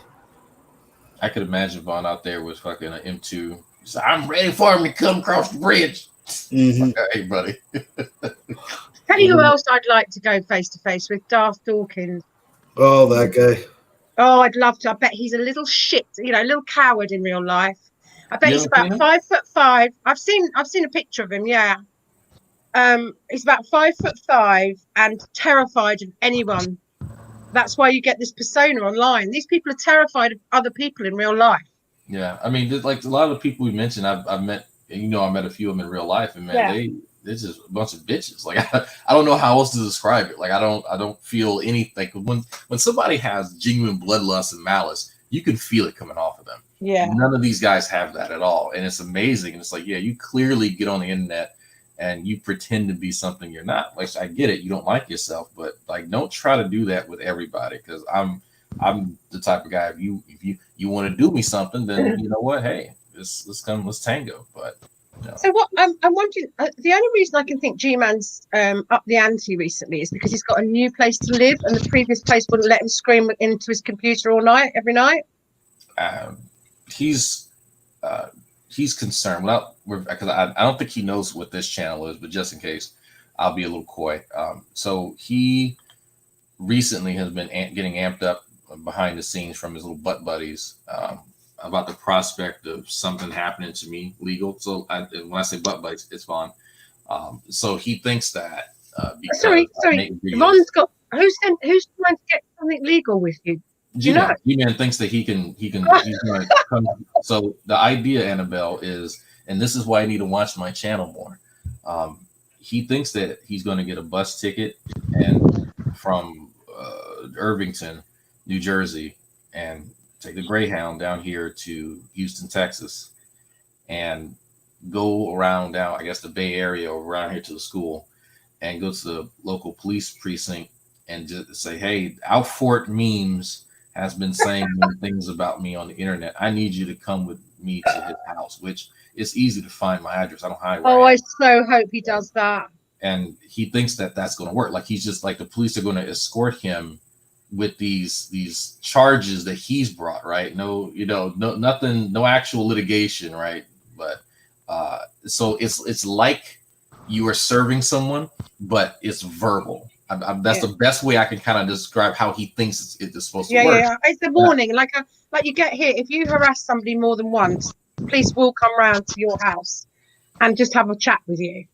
Right, and so it's like, he has no evidence other than I make YouTube videos responding to his. Yeah, YouTube but with these guys, it's hilarious that they think that they've got a case in the first Yeah. instance, because the Oh. minute anyone looks into it and sees the amount of bullshit and the stuff that they do on a daily basis aimed at other people, wipes out any claim that they've got. Right. But I told him, I said, like, even if that did work, I said, G man, do you know who the local police are? My family. Like, Yeah. like, so I've already shown my cousin like your videos and your threats towards me, and he's already guaranteed me that if you step foot anywhere near this area, you will be arrested. And I told G man, look, I will make sure that it's recorded, and my cousin will make sure that I can record you being put into the back of that cop car. Like, it's not going to be pretty. But I said, look, man, if you want to come to Houston and you know, confront Dragnut, and, you know, show everyone how much of a big man you are, I'll meet you down the street at the fucking Sonic drive-thru, man. Whatever, like that. But you're not going to come to my house. Like, that's not going to happen. Oh, I so hope he does, though. Do you think he will? Yeah, he might be ballsy enough to do it, but there's the official public he will be arrested plan, and then there's also Xavier may be visiting at that time, and G-Man may learn real quick what castle doctrine is. Because he's still I don't think he's got the balls to do it. Yeah, I don't think he's got the balls to do it. He's only comfortable. Huh? It's all bluster. Like, he's not. Yeah. I think he knows better. I think people have people in the background are still talking to him, other than Vaughn, and they've let him know that no, Drag's not actually kidding about that. That you should not do that. That's not a good idea. I love the way that over the last couple of days, while he's been having these ridiculous pre-trial hangouts and what have you, he's had Veckel in, and within literally 20 minutes, Veckel made an excuse. Oh, I'm tired. I need to go to bed. Yeah. And then he had True Empiricism showed up and didn't really know what to say, and tried. I couldn't understand half of what he was trying to say to you, but he was sort of trying to say that you've got some things wrong, or he was trying to use. Oh, that's right. He tried to pull the morality stuff up with you, didn't he? Yeah. Well, True was upset that I pointed out that G-Man is probably bicurious. Right, because he's admitting that. Of course he's bicurious. Yeah. It's obvious to anyone with a brain cell he's bicurious. Yeah, and so G-Man is convinced that I'm telling people he's gay, which I've not actually said. No, I know. True had mentioned, well, Dragnut, you had made a comment years ago where you said everybody looks up tranny porn. And I said, look, I'm obviously kidding. Like, that's obviously a fucking joke. And so he then went to, and you said you had met some trans woman in person. I was like, yeah, someone came to one of my college courses and gave a lecture. You're right. I did meet one. Again, how does that speak to my sexuality or supposed sexuality? He still doesn't, but in his mind, you can just take random bits and pieces and construct. But honestly, though, I mean, I'm sure I heard you say those things. I'm sure I probably even heard the conversation between you and True, because I've been around for long enough. I wouldn't have remembered that about you. It didn't even cross my mind. Do you know what I mean? Yeah. How do these people remember these little anything to get to attack you? It's a fixation. True, at one point in time, thought that he had the upper hand on me, and now that he knows that he doesn't, right, he can only stick to the spite, the things that really get under his skin that he thinks that he can, kind of use against me, because there's no chemistry debate or whatever that we're ever going to have where he's going to look good. So it's just, well, you know what? Dragnut may not be as straight as he wants people to think, and that's it. And I mean, that's sad, but that's it. But the thing is, though, Drag, even if you were bi-curious, right? Even if you were, so what? Yeah, it's not a problem. Yeah, the fact is that we know that just by his behaviour and the things that G-Man says, that the chances are pretty much sure that he is bi-curious. However, he's the one that has berated, belittled, put down for years anyone that's even remotely bi-curious. Look what he's done to Holy Spackle. I mean, constant. So that's the issue here, is that for somebody that's bi-curious, you've spent an awful. But that's why we all know why he's been so aggressive towards anyone that's either gay or bi. because he's, you know, we know there's even a scientific study that shows that people that are aggressively cruel or unpleasant to gay people, homophobes, are usually have gay feelings themselves in some respects, or attraction to males or females, depending. But it's much more of a man thing. You don't often find females being homophobic because they're lesbians. It's more men are homophobic because they're actually deep down gay. Yeah, it's interesting because that's something that I was kind of alluding to, but there's a way that I want to handle talking about G-Man's I guess aversion towards homosexuals, but I don't want it to become, well, this is Dragnet outing him because he's a big old mean. Yeah, of course. No, I completely understand that, because I mean, and also, and you know, anyone that's been listening knows that you haven't said that he's gay. You've said that he's said these things, and what G-Man has done, as he always does, is blatantly lied, because he's a liar. Because like Von, he's got a pathological lying problem. I mean, G-Man lies every other sentence, pretty much. It's not even funny. Yeah. And his huge issue with atheists is such a, you know, that's another tell. He's so insecure around us that he has to. You notice that the more he gets, you know, you laugh at him, for example, the more nasty and spiteful he gets. Yeah, and it goes. He doesn't like it. It accelerates as you laugh more. The harder you laugh at him, the more he accelerates his insults. And it's just like watching a child in the school ground. That's how I treat him. That's why I was actually talking to people in Discord, and I was like I Talk and others and Lubis, because they were getting upset because I was like, y'all are talking to him like he's a rational adult. If you treat him like a child and keep in your mind that he is technically a child, then the conversation goes much smoother. And like what he just says, silly shit is like a child. You laugh at the silly shit children say. You know, there's nothing to be. It's just like when I talk to Vaughn, right? I know that Vaughn is going to. He's not listening. So if he's just yelling because he's upset, then I'm going to give him something to be upset about. I'm going to remind him that one of us has our kids and one of us doesn't. You know. Hey. Oof. Oh, that was the other thing. That was the other thing that's really annoyed me about G-Man, and it has genuinely annoyed me. Most of I don't really give a shit about G-Man, but this recent, you know, all atheists are worse than Matt Bell. Well, that's paedophile. That's basic paedophile apology. That's what it is. So basically, not only is G-Man a vicious, spiteful little shit, but he's a paedophile apologist as well. Yeah, G-Man has said some things about child predator behavior in the past, like you only catch it every so often, but he doesn't actually think pedophilia is as bad as everyone else. And I know that's kind of out there for me to say, but it's based on it's very, very sparse things that because at one point, I don't know how many of y'all remember this, when Shani's dad was in one of Mom's videos, he had made a claim about Shani sleeping with a supposedly underage boy. And I had mentioned it, and I was like, wow, that's interesting. And I was kind of careful about how I approached it. Like, this is an allegation, this is dad. Dad, you know, didn't seem like he was too sure, but he remembers that boy being underage, and Shani could have gotten in trouble. And I said, this is interesting because Shani goes on about pedophiles and stuff like that. And here she is, you know, in her past doing some, you know, what, and I highlighted it to draw hypocrisy. G-Man actually made a video concerning Shani's supposed pedophilia and whether people's attitudes towards it were biblical. And that video was essentially, well, you know, it's not really that bad because ancient people, you know, in the Bible did it. So, you know, maybe we need to, and I can't find that video anymore. But that was an actual video that I think I even responded to it and called it G-Man's pedo apologetics or some shit like that. So that's really fucked up. Yeah, I mean, but it's G-Man. It's everything G-Man does is fucked up. I mean, I can't think of it. I was trying to think the other day that if I remember when we were doing a fundraiser for somebody, because you know how much he loves to turn around and say that all our fundraisers have been scams, which is total bollocks. I mean, he always likes to pick my one that I did for Gus. I actually did 3 fundraisers back in the day. One was for Eve Real, to get. Do you remember we got her a car? Mm-hmm.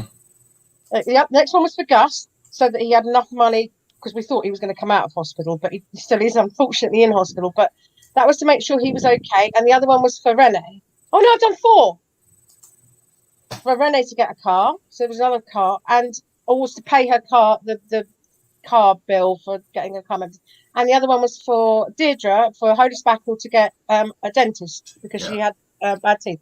All of those fundraisers, the money went directly to them, so that the PayPal was their PayPal address. I didn't see any of it. I just set it up because most people don't like to set up their own fundraisers, obviously, because it looks like they're e-begging. But sometimes with people, you want to help them out, so you ask everyone in the community. Well, we used to do this. Obviously, since then, other people have taken full advantage of that situation, and now seem to think it's a personal bank account. No, not mentioning any names, Sean Hawkins, or not Hawkins, Sean Hufford. And it's not. It really should be only for when people are in a really desperate situation, and you're trying to help them out, and that's what I've done. And for him to call me a scammer. That it's just I can't. How can you argue with someone like that? That's just making up lies. But he can't have. He has no concept whatsoever of people doing something for somebody for no reason, just because. Not because God. It's worse than you think, Annabelle. Like, it's ironic that he calls you that, because I told the story. That he diverted funds from a fundraiser from one of his Christian buddies to his personal PayPal, right? No, I didn't. I've heard this over the last few days. I've been listening to this. I'm thinking, what? I'm thinking that's Faith for God, or what was his name? Faithful to God, yeah. Yeah, he was quite ill, wasn't he? So his dad was in the hospital, ended up dying. That's right, yeah. And so there was obviously like bills that incurred each day that you stay, because they had him, on a ventilator. They had him on doing this and that type of surgery. So I saw part of the bill, right? And so it's ridiculous. I mean, but you've seen bills here in America. They're huge. So, he was working I think one of the jobs he was working was Uber, and he had some other job, and then he was trying to apply. Like, he was talking to me about joining the army. Right, just to try and make it like he's like it was serious, right? So that's why I put kind of my best effort and try to reach as far and wide as I can, so that people knew this is a good guy. I still talk to him even to this day. He's a good friend of mine, and he set up the GoFundMe with the help of Deidre, and so G-Man did not like the fact that Holy Spackle and myself were involved in it. So he was actively telling people on his channel multiple times not to donate anything to it, and that they should send the money to his personal PayPal. Mind you, he hadn't spoken to Faithful to God ever since he threw Faithful to God under the bus. They hadn't actually spoken since then. And when was this? This was a little over a year ago. Oh right, okay, that's why. Because I thought it was recently, but no, but that doesn't surprise me at all. I mean. Oh, there's other things that we know he's done. So he's just a really unpleasant and laughable that he even brings up moral or the subject of morality. Yeah, he hasn't got a moral bone in his body. Well, look, he will often boast about how he used to be a criminal, how he used to steal, how he used to, do all this. And I'm like, he hasn't changed in the slightest. All he's done is put a book between his bad behavior and other people, and he uses the Bible to justify being a nasty, vicious, spiteful little bully. That's all he is. And the reason why he gets airtime is because when he loses his shit and starts rambling or screaming or throwing his cat around the screen, it's funny. He is not intelligent. He's not interesting. He's not charismatic. He has nothing to offer at all. And it's like, I can't imagine if I had been in New York with you, I think I probably would have walked away. Somebody did. Actually, a few people ended up walking away because of some of the sexist shit you would say. That happened a few times. It's not so much the sexist stuff, because I expect that from somebody like him. It's the childish behavior. And when you're in a sophisticated city like New York, and you've got some 40-year-old man jumping around and trying to race cars down streets and jumping on statues. It's like you've got your adult, mentally backward, child with you. Yeah. That's and exactly how he behaves. that's what you've got with you. That's the problem. You know what? In this country, he would probably be in a home somewhere. And I don't mean that horribly. I mean in that because he's got quite clear issues in all sorts of ways. They would probably keep him in a home and take him out for the day every now and again. Yeah. But because America's healthcare situation is not as good as ours, that's why he's allowed to wander the streets instead. I'm surprised, to be honest with you, that BHI haven't kicked the shit out of him yet. That's the honest truth. Oh, so that's a good point. The person that you keep seeing pop up, Odd Talk, she was the one explaining to me why that hasn't happened. And what G-Man's was, so none of us really know too much about Black Hebrew Israelites. We wouldn't know any better. And G-Man's been using that to his advantage. So you know that he spends an inordinate amount of time going to New York and engaging these guys, right? Yeah. And I don't know why I didn't think about it, but there's BHI in New Jersey, literally in his neighborhood. Yeah. And he's not going to them. They will hurt him.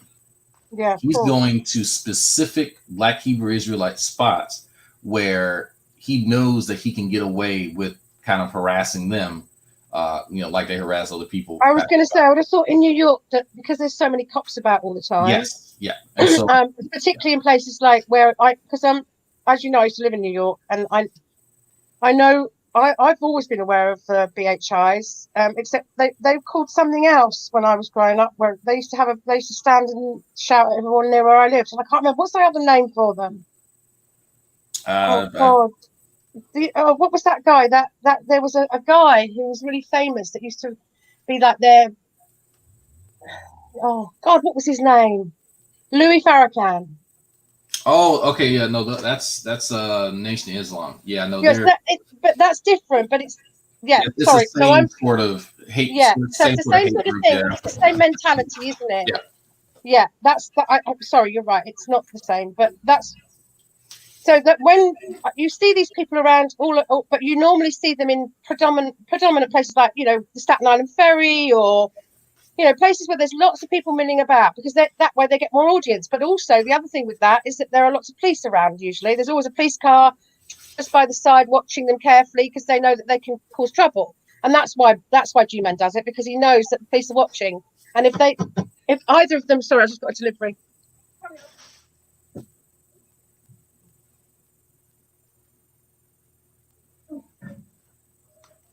Thank you very much. Well, it's all subjective and arbitrary and subjective and arbitrary. You're right. It's all everything's subjective in your subjective world. Yes, we can't call them out on anything because we're all scammers.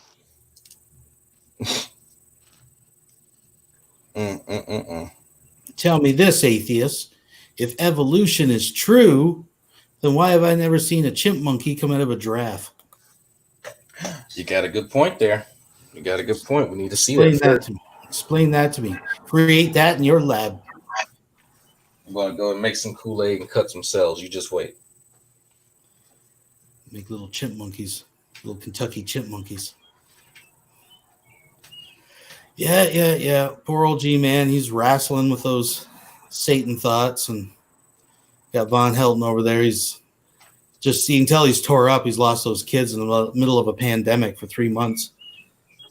He's trying to preoccupy himself, I guess, with a lot of Elder Scrolls Online and winning the lottery. And man, his multicultural harem is quite extensive. I'm kind of jealous. A shoe. But not just any kind of shoe. A white shoe. What is that? It's beautiful. You'll see. Sorry, I'm really excited. Sorry, I'll go back to being excited on my own.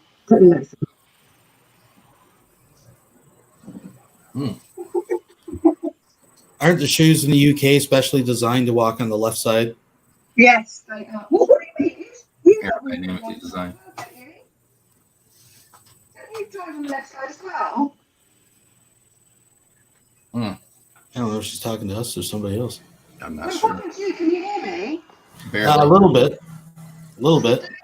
Right, okay, let me just. Because I haven't seen my pajamas. Don't you walk on the left side of the. I thought you drove on the left side. You can't hear me clearly.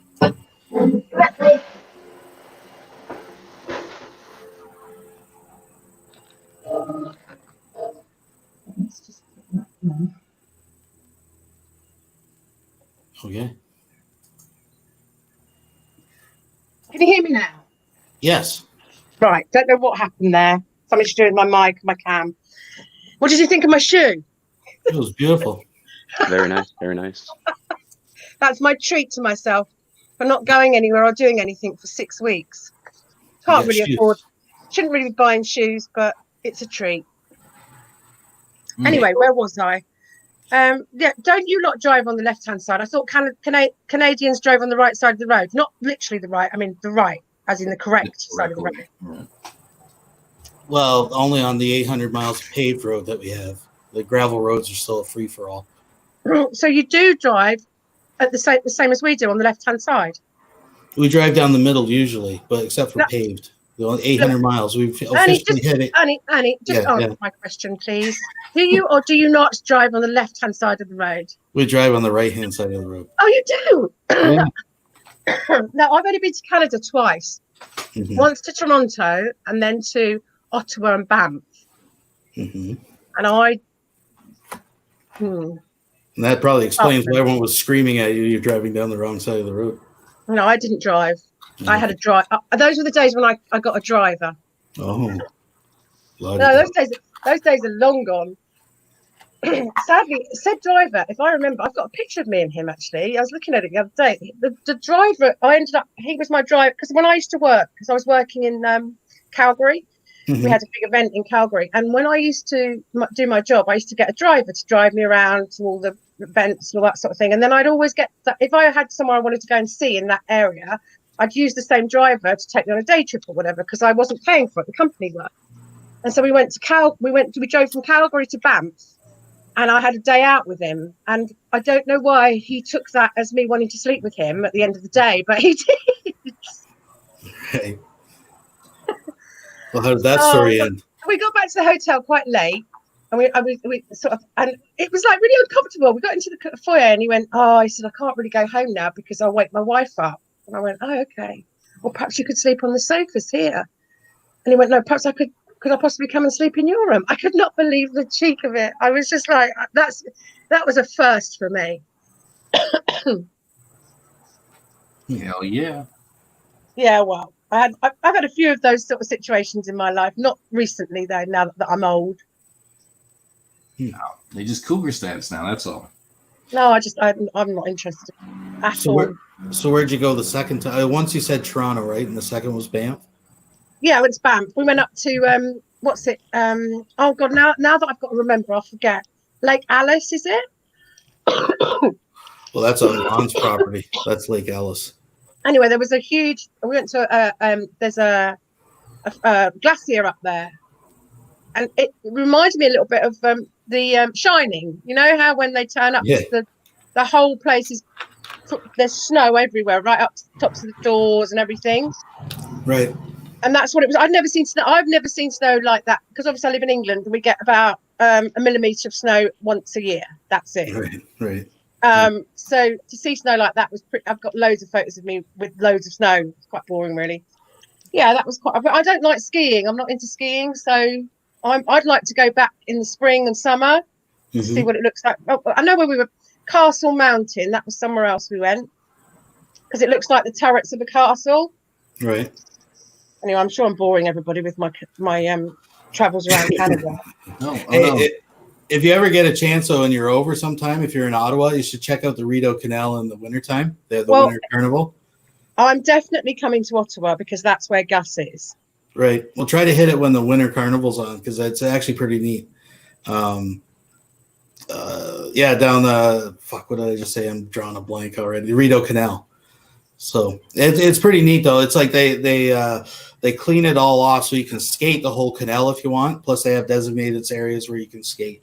But I mean, it's You've all already ruined it by saying skate. that's Well, you I don't can't. have to. I'm just saying it's cleared so you But can. you do. That's the thing. You see, when you're meant to do things, you have to try. It's like when my first ever trip to New York, I had to go to the ice rink and I fell over, and well, I didn't actually break my ankle, but I wasn't able to walk properly for 4 days. So anyway, what were we talking about before I started boring everybody? Well, my point was because you mentioned what you were just talking about, because they have a big like they have ice sculpture competitions, and they'll have for some pretty Annie, amazing ice sculptures.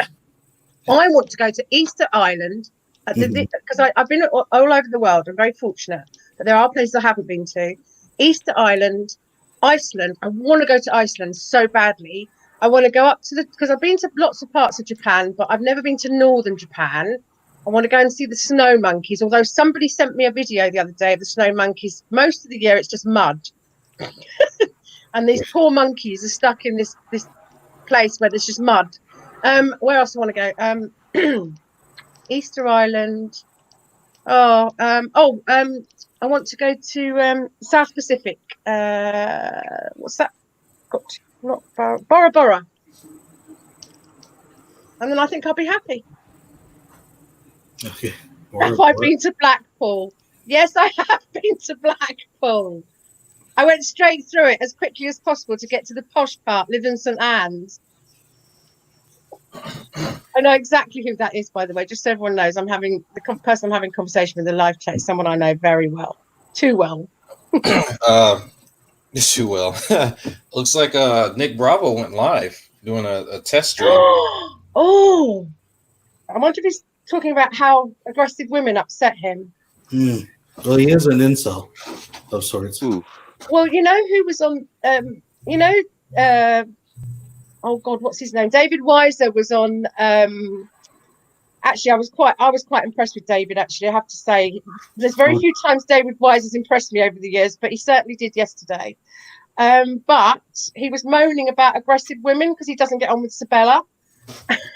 He doesn't like me. He and I have had many faults. He's because when he gets upset with women, he behaves like Von. Like, you know how Von doesn't like aggressive women and starts screaming at them, or is that just me? Place. That's why.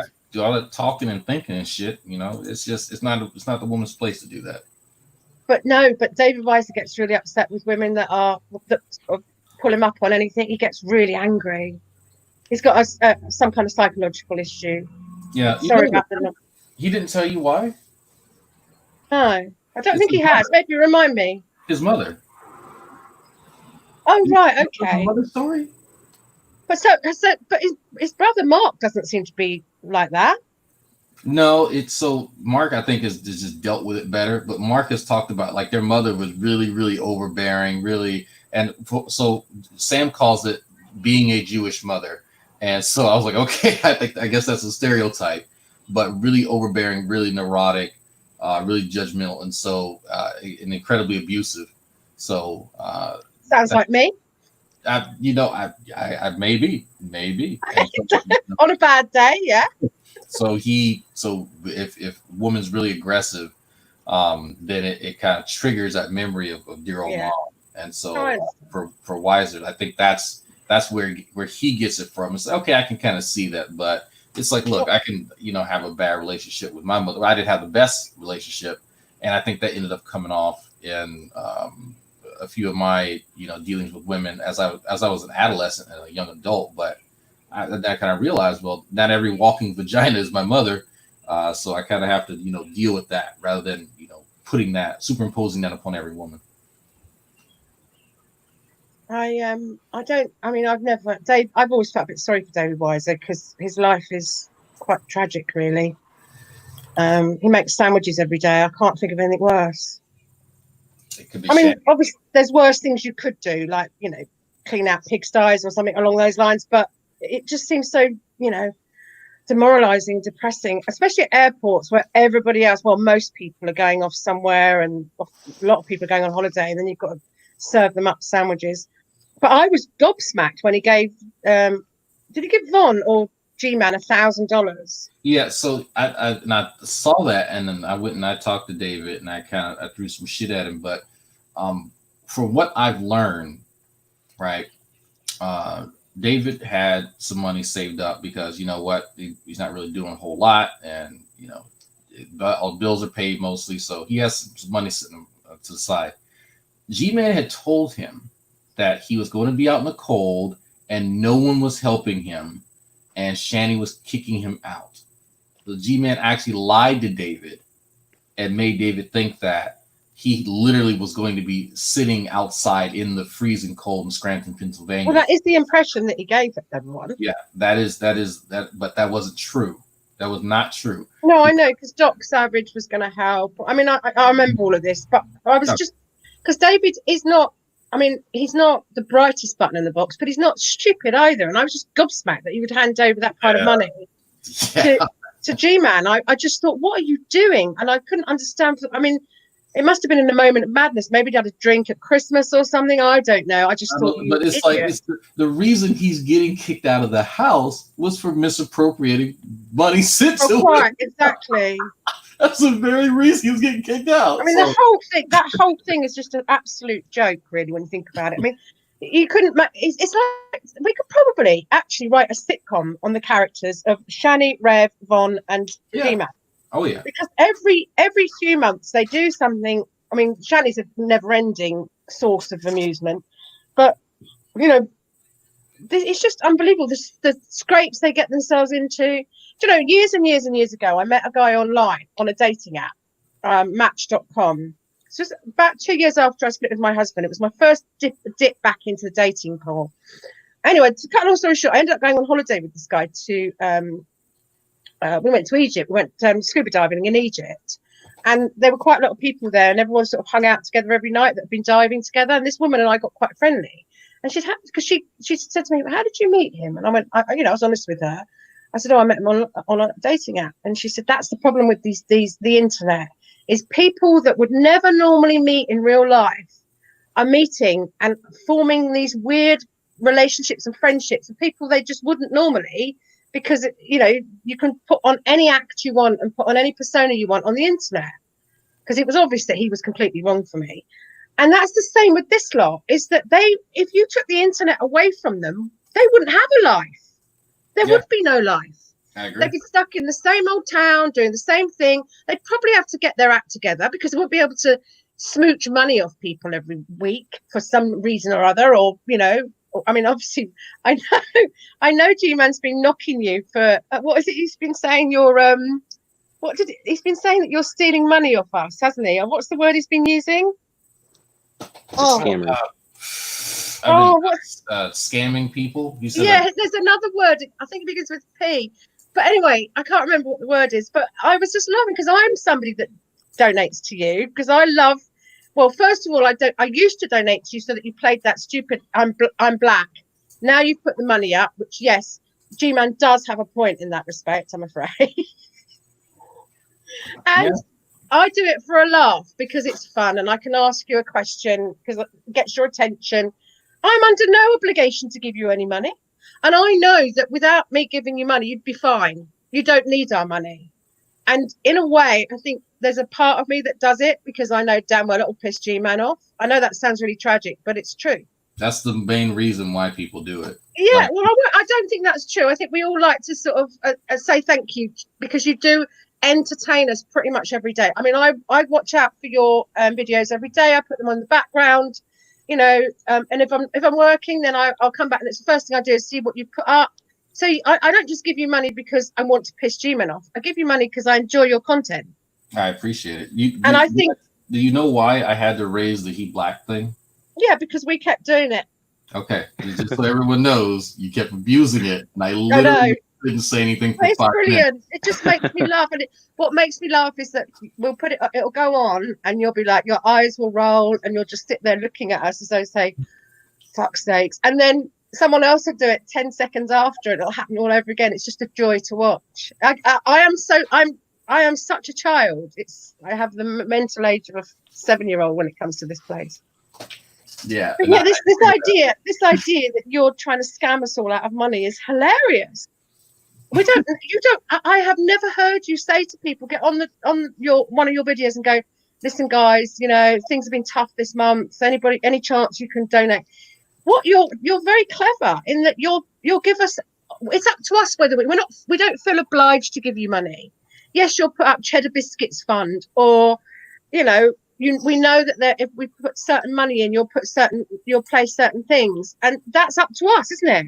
We're not obliged to do it. We're not being made to feel guilty. We're not being, what's the word? That when you're forced to do something under obligation. Yeah, there's no obligation at all. And then I even tell people, is like, you want me to read something, just tag me, and I'll see the super chat definitely, but if you just tag me a few times, I'll read it out anyway, so you don't have to.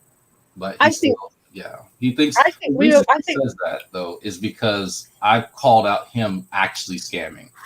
Like, well, I just think it's even more simple, to be honest with you, Drag. I think it's just one word. He is so jealous of you. Mm. It's it's silly and childish, but that is this kid, because that's what he is. I don't consider him a man. This kid is so racked with envy and resentment and, well, pure jealousy with you, because you're better looking than he is. You've got a wife and a lovely child and a family unit and real life friends and this popularity. People, he gets average of 20 viewers on his videos. You get 120 viewers. There's so many reasons for him to be envious of you, and it's so obvious to anyone with a brain cell. That's what it is. Yeah, and he thinks he's hurting you by calling you out and say, but I've noticed he started doing this a bit more with the paedophile thing about Matt Bell, because he knows it's the one thing that riles people up. Yeah, so he's quite conniving. He's trying to find different things. That's why he kept bringing up the Jade thing, because he was looking for, like, when I went on his channel yesterday when I was outside doing my walk, he was trying to probe me to see if he get a response. And that's one of the things that he does. So if the Jade thing's not working, then he'll go to comparing people to Matt Bell, and he'll find something else, right? But the fact of the matter is that he doesn't have a great gauge on judging what really hurts people. He's not a really good judge of character, so he just goes based on what people are reacting to. And he doesn't realize that he can fall into a pre-made trap for lulz by doing so. He's actually already fallen into one. You've all actually seen the background machinations of myself and a few other people, and he's still not realized it yet. You've heard him mention certain things, but it's going to get really interesting, because actually, let me see how many people are watching now, because I don't think he knows about this channel. So I'll tell you right now. So Project Gel, JEL. Oh, I wonder who's behind that. So there was a screenshot some magical spy sent him for Project Gel. And when you saw him come into my hangout, or the Geek Room's hangout, I'm sorry, and mention coughing on somebody and someone serving him papers and stuff like that, that's part of Project Gel. Oh yeah, I'd forgotten about this coughing on people. I mean, what sort of mental person says something as disgusting as that? Look, someone who's scared to get some papers for litigation. Yeah, G-Man, yeah. Actually, Annabelle, do you have Facebook open right now? Yeah, I do. Okay, you can keep talking. I'm just going to send you something. Okay. I mean, it's just mind-blowing that he would say something like that. It's like a child, isn't it? I'm going to cough on you in the school ground. It's just unbelievable. And yes, as you rightly so, I believe that I'm not quite sure about the laws, because there's been some changes in the laws here to cover for COVID. I'm pretty sure if you purposely coughed on someone knowing you had COVID, you would be arrested for attempted manslaughter or something along those lines. Yeah, there are certain laws in different states about knowingly exposing someone. Like it would be a tough case, but he's gone live saying that he's going to do it, so it wouldn't be too hard to prove. But I'm pretty sure one of his buddies in the background will tell him to stop saying that. Yeah, I sent you a screenshot of something. Yeah, I'm just reading it now. Yeah, because I heard something in a recent hangout you had that it's now gone, that you said that again, and people were telling him not to say it. Are you talking about the 2-hour one called? It was after the Geek Room from the pre-trials. Like right after he left, and then said he was going to start his own hangout. Oh That yes, was the I one. think somebody Yeah. Lusty or somebody may have that one. I think someone does have that one. So what you've just sent me, is that quite serious then? No, Oh right, okay, fair enough. But no, but that's when you're he's giving talking the about impression. culture on people and stuff. That's what that's in relation to. All right, because so is he aware of that? No, All right, no, okay. he's not aware of what's actually happening, but he has seen that All because right, okay. someone this concern sent that to him. I'm wondering if he's smart enough to realise that there is some validity to that. So there's a case that could be made.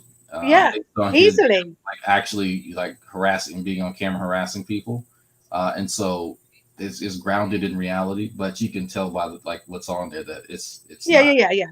That's why I asked. But it would. I mean, if you did, I think the thing is that most of us know that he's just an idiot. Really, he's a spiteful, vindictive, malicious idiot. But he's just an idiot, and he's easily ignored. You know, like if I don't want to hear about G-Man for the next 2 weeks, I just either don't tune into your videos or I don't. I never go to his channel ever.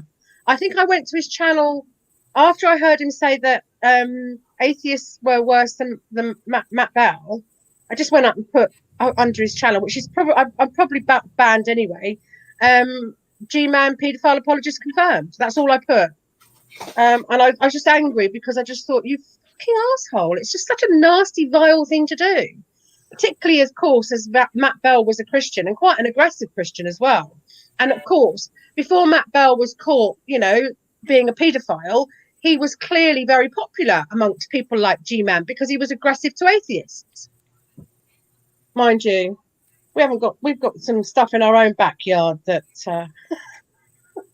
we can't talk, if you know what I mean. Yeah, you know what I mean. It's not like I don't want to be a hypocrite, but you know, but that's the thing, though. It doesn't matter whether you're a Christian or an atheist or a Buddhist or a whatever you are. There's always going to be people in your group of people that are problematic and that have got issues and that do heinous things. It's not like it's to do with any beliefs or what your worldview is. It's just that's life. But the way G-Man talks about it, he apportions blame to everything on atheists and then takes no responsibility, just like Von, none whatsoever for anything that happens to him.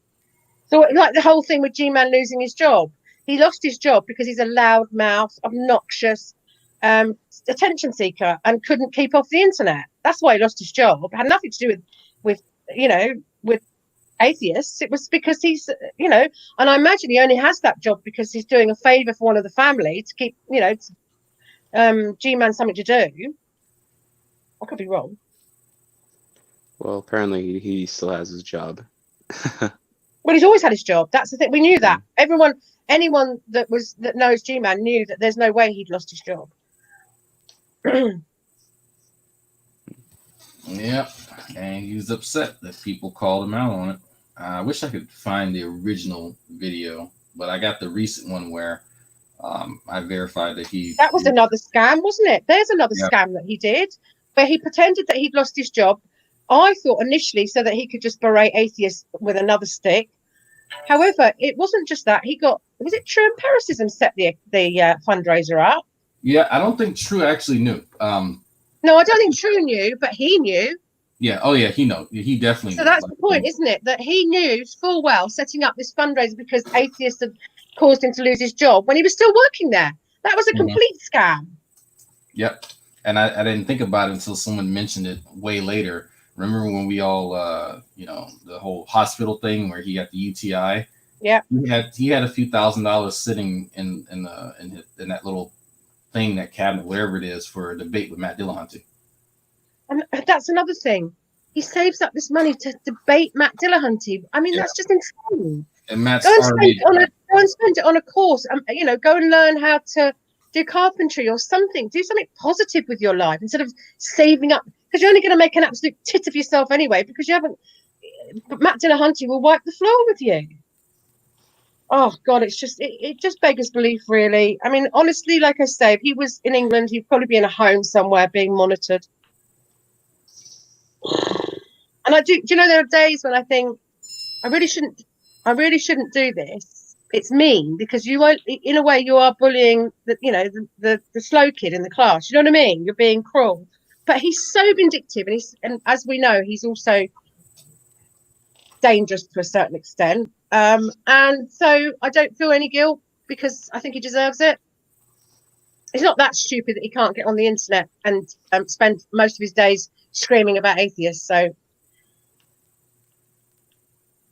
who gave him the clap? I don't think anyone gave him. Honestly, Rizwa, who's going to sleep with him? No one's going to sleep with him. My God, what woman with even a remote sense of intellect is going to go anywhere near a man like that? Well, Shanny's pretty hot to trot after him. Yeah, but no offense, but no, don't make me say it, Bernie. Please don't, because I feel cruel and I shouldn't say nasty things. But let's be honest, that Shanny hasn't got a lot of choice in the matter either. If you know what I mean. Well, but I know that we all know that G-Man has a thing for white women.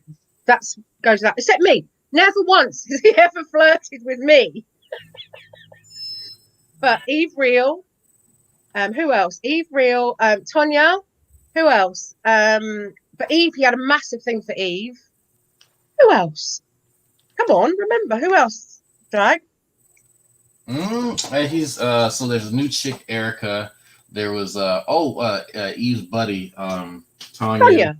Yeah. There was Griffin 489. I think she was like one of the first. That's the one where he's. Oh, Hannah. I knew there was somebody else. Yeah, there's Hannah. Massive thing for Hannah. There's been another, and I'm forgetting.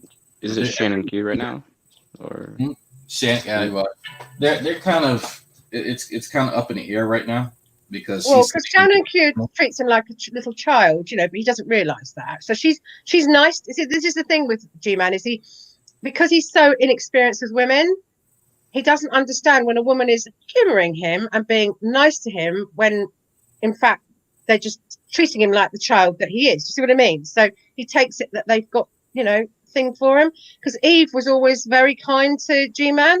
There wasn't a cat's hell chance of her ever touching him with a barge pole. But he always felt he had that one chance with her. Oh, God, I can remember when she became an atheist. And honestly, he was just beside himself. Can you remember? He was just so angry. Yeah. It was hilarious. She belonged to him. One of his and Hannah, very much the same behaviour with Hannah. I mean, look at the way he's treated Hannah, the appalling, disgusting way he's treated Hannah. It just blows my mind. Calls himself a Christian. He's not a Christian. We all know he's not a Christian. He just uses that name and that book to justify his own disgusting behaviour.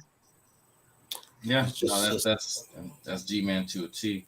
He's just another sad, lonely introvert swimming in a sea of sexual retardation, like so many others on the internet.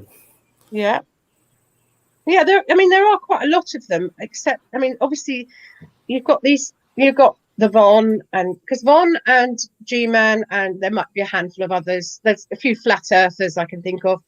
These people revel in the attention. And then you've got a sort of an underlying larger group of really idiotic, unpleasant people who sort of sit in the shallows and make digs and make comments. And that was one of the reasons I walked away for a while, because there were so many crazy people. I couldn't deal with it all at the same time. It just became too much for me. Some very, very vindictive, spiteful people out there. Mind you, I've done my fair share of being toxic, and I can't deny that. Well, it's a weirdo wonderland, right? Exactly, it really is. And it's got worse. Because I don't know about you guys, because you obviously, we were all in Nadia's together and we all sort of went along. But we used to get along a lot better. Do you not think? Well, there's a larger pool of people too. It just, I don't know, everything kind of dispersed and went into its own little tribes. But do you not think that as a when every day we'd have these 24/7 hangouts, and I'd come in and Von would come in and G-Man would come in and we'd have a bit of a spar and a shouting match, and then Nadia would threaten me. take my spanner away from me. You know what I mean? But we all got on to a certain degree. There was a level of respect, even though it wasn't really respect. It was more, just keep it. Now it's like some of the things that G-Man says and does are so abhorrent and so just heinous that I just think that it has got really toxic. Whereas Twitter was the toxic place, now YouTube has become more toxic. Maybe, I don't know. Yeah, no, Twitter's always been a cesspool. I think because G-Man has realized that the reach of people he doesn't like has gone outside of a comfortable zone, because G-Man was able to successfully kind of segregate his dealings with us, then his dealings with kind of his primary target, which is Black Hebrew Israelites, and this like the specific Christian group that's sort of connected to his real life, because he sees these people in real life. So when I started learning more about the Shield Squad and all these other guys, and I started talking to them, and they started like agreeing with me about G-Man, I think that was a huge turning point, because that's also when Veckel also started putting forth this notion that I have mind control over people. And so that I'm not even joking, like they actually believe that. And so that's a huge turning point where now, it's affecting our real life. People are seeing them for who they really are, and people looking at them differently. So I think that maybe, that's perhaps because they've done so many bad things over the last few years. Whereas before, G-Man was just that harmless guy that used to come in and rant a bit. Now he's done so many things that we know are quite disgusting, really. And maybe that's what it is. I just think, I'm glad in a way that Nadia's 24/7 hangouts are not there anymore, because I wasted probably 3 years of my life in those fucking hangouts, when I should have been getting my business back on track and all sorts. So I could kick myself, but I did. We had so many, laughs, and I've made some really good friends from those days who I'm still really close to. So yeah, I can't knock it for that, but it's really toxic out there. I do admire you though, Dreg, because you have this much. I used to think I had quite a thick skin, but I learned that I don't. But you really do have a very thick skin, don't you? Yeah, my mother made sure that I did, and then the military, probably helped that a lot too. There's nothing that they can. I think they figured it out too. There's nothing that they can say to me that actually gets to me. Yeah, I can see it. I can see it because I was watching you last night, and when Von was given all that bullshit about how the trolls had lied to CPS, and he was basically accusing you of ringing up CPS as well, and you just sat there and looked at him, you're just like, yeah, whatever. Whereas that'd been me, I'd have been going, look, you little shit, we know that you're this, I'd have to have a go at him, because he just drives me mad with his bullshit. So what I've done to stop myself from getting so wound up with these people is just not engage with them and not really get involved in conversations with them. And it's been much better since I stopped doing that. But you've got that knack where it's like water off a duck's back. Yeah, I had to change, because I had that feeling too, right? When G-Man would make a video and tell everybody that I'm a liar, and I don't know what I'm talking about, and that my position is X, Y, and Z on whatever topic. I'm like, no, these are just blatant lies, right? And like, how can you sit there and lie? It's a lie. We literally just talked about this. And I had to just adjust how I viewed them as a group. And when I did you see when I went in during the pre-trial, and Vaughn was in there, and Vaughn, G-Man, I think, and True and Pearson were all in there. Did you see that part? Yeah. And so, do you remember what I told them about being judged? Yeah, absolutely. I don't. A bunch of bitches on a panel aren't going to judge me, which is a perfect response. And it's like, I was laughing out loud when you said that, as I'm sure lots of people were, because they want you so badly to have a different reaction, but you're so chill, and I think that's why Veckel and True, I think that you wind them up not quite as bad as you do G-Man, because obviously they're not mentally ill as like G-Man is. Not sure about True, but I don't think Veckel is.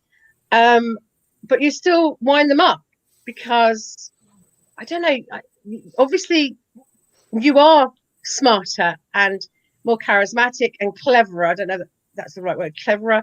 You're just more intelligent. You've got so much more going for you than all three of them together, and it must drive them nuts, I suppose. It's like, I suppose, if a really smart, beautiful woman, you know, suddenly came into the community, and I'd be like, oh, who's she, you know? But I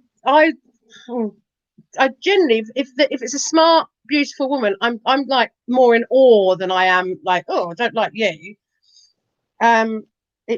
It's women that try and give the impression they're smart when they're not that drive me nuts. Like, remember Sugar Rhodes? Remember her? I remember Sugar. Yes, no, I remember exactly. So that I didn't like her from the second she walked into the community, long before she hooked her claws into Mark, because I knew she was a fake. I'm going to switch devices really quick. Oh, that's a good story. I'm not going to tell the story. Or maybe you've got a story to tell.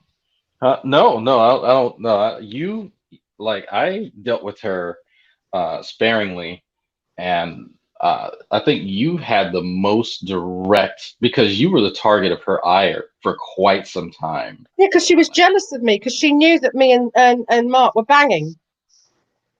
Yeah, that was pretty much it. We weren't actually, but that's what she thought we were doing. We were spending time together. We were just hanging out together. That part of our relationship had finished about 2 years before. We were genuinely just good friends, but she was convinced that we were banging. And if we had wanted to bang, we could have easily have banged, because we spent time together in his house. And I get that she was jealous of it, but it was her reaction to being, you know, I mean, just the insanity of her being upset because I went round there for one evening, and I was online with him in the same room with other people. It was just ridiculous. But there was a lot more to it than that. Obviously, we know that there was a lot more to the story. She had been trying to catfish some other guy, and there was all sorts going on with her. She was completely insane. 5 minutes. Oh yeah, just give me 5 minutes, Mark. Just 5 minutes. 5 minutes. That video, I have shown that video to a couple of people that I, you know, because people, quite a few of my friends said, what happened to you, you know, where did you go? Because I stopped socializing because I was always on the internet. And anyway, so I've shown them a couple of times that video to show them the craziness of the internet. And it's just hilarious that she was prepared to hold her grandchild, well, throw her grandchild around half the time. This poor baby was screaming, but she couldn't stop herself, and she was so angry. I wasn't even in the hangout. Just insane. And Mark refused to go in as well, the fucking coward. And there was Gus, because I made Gus go in and defend my honor. It's like, oh man, just That's what I mean about those days. I just think there was a lot more entertainment. Maybe I'm just seeing it with rose-tinted spectacles, but I used to belly laugh a lot back then. Yeah, I mean, things were a lot less bitch. I think when things started crossing over more into people's real lives, and that, because it was generally understood that the stuff that we did here on the internet stayed here, and then as people got more and more comfortable with doing shit to people and infecting people's real life, I really do think that was the line right there, and that was kind of, it didn't help. That's how I felt back in what was it? Was it 2016? Do you know what? Who started to really put me off being on the internet? It was the Pal Talk lot. Oh yeah. They were so vicious, so nasty. They were really toxic. I mean, really really nasty, fundamentally nasty people. It wasn't just having a joke, and a laugh. They went after people so badly, and it was just so nasty. And because I got on quite well with Godless, who's another one that I sort of, find relatable because of addiction, all that kind of thing. And I just, I saw her behavior got worse and worse and worse. I saw what they were doing to other people. I have no issue with what they did to Darth Dawkins because he deserved every second of it. But other than that, there Yeah. were, there's a lot of unpleasant people that were coming into Nadia's and completely taking it over as well. And Yeah. it just wasn't fun anymore. I didn't enjoy it anymore. And I think I can remember the last time I went into a hangout, really, other than a couple of times with you in the last few months, was when you had just got back from New York. And I'd said to you all, because I'd said you've got to be really, because this was before G-Man and you'd fallen out with G-Man and Fiona was extolling the virtues of G-Man. And I said, he will shit on you, you know that, because that's what he'd always done. And Fiona was like, I've got to give him a chance. I went, fair enough, give him a chance. And then literally months later, he was back to, But I think my biggest issue with people at the moment is somebody like Redline. I mean, you're right about how people just take it too far now. Redline, okay? I've known Res Rhetoric for 6 years. I've had him on the phone in tears to me. I've talked him down. I've given him advice. I was a very good friend to him for not a very long period of time, but long enough, okay, to know what kind of person he is. So when I found out that he was actually saying that Fiona Robertson had sexually assaulted him, I could not believe it. It was probably the worst thing other than the paedophile stuff. The worst thing I've heard somebody say, because it was such a blatant lie. And coming from someone like Red's Rhetoric, who has a huge audience, and just because, you know why he did it? Because Fiona was friends with his ex-girlfriend. It's as simple as that. That's why he did it. Sorry, I'm waffling again. What happened to Drag? What happened to you, Secular? Are you outside now? Yeah. Y'all hear me? Yeah, I can hear you. Okay, I just want to make sure. Yeah. Did you hear what I was saying? Did I miss that? Go on. I heard everything. I just want to make sure because I have a headset on now. I'm outside. There's a lot about Redline and a lot of us have been finding out. And so, that after you kind of pierce the veil, right? A lot of us saw who he really is.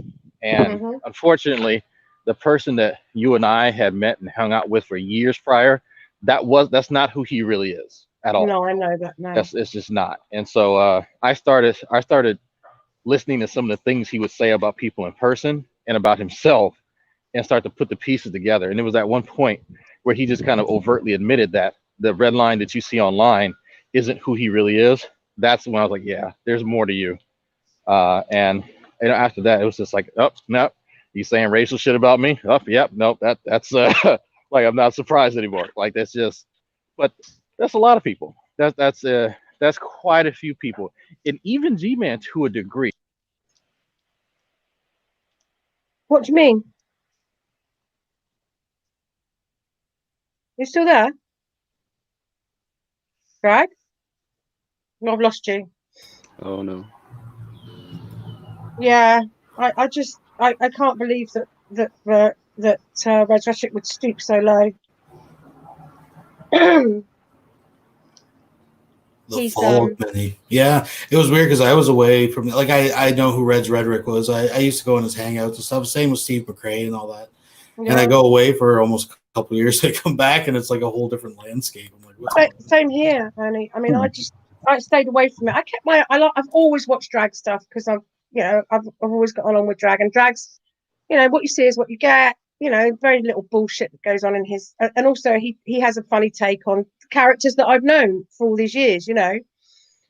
However, I happened to notice that there was a thing going around, and I went and had a look for myself, and I saw that this, Cheshire Vic, who is some bint that hangs around with Steve McRae. Mm-hmm. She basically said, because I heard the clip, that of course we know somebody that's been sexually assaulted, and it happened to Red's Rhetoric at JFK Airport when Fiona sexually assaulted him, and that's the kind of vindictive, spiteful little bitch that Steve hangs around with. Fair enough. You want to hang around with, low IQ, airheads like that, you go ahead, but don't. Can y'all hear me? Hello? Yeah, I can now. Okay. Yeah, this headset's kind of wonky sometimes. Yeah. So but it's not. It's like you had mentioned the Pal Talkers. You know, I've met one of them in real life, right? Which one? It was Jack Hangstray. Yeah, do you know what? If I had to pick one of them that I'd like to meet Godless, but I'd like to meet Jack as well, because as much as he's a psychopath, he's a massive character. He's a little guy. Like he's just Yeah, a no, little mousy little guy. Have you seen that documentary that he's in? No, he's in a documentary. Yeah, they made it because you know what he's got this obsession with watching films. Yeah. Yeah, no, he's a film That's critic. what he does all day, every day. That's all he ever does. He must be going absolutely through the roof right now because he's stuck at home, can't go out to watch his movies. He's been banned from about half the theatres in New York. They did an actual documentary on people that do this, that will go around watching films all day, or people that are obsessed with films.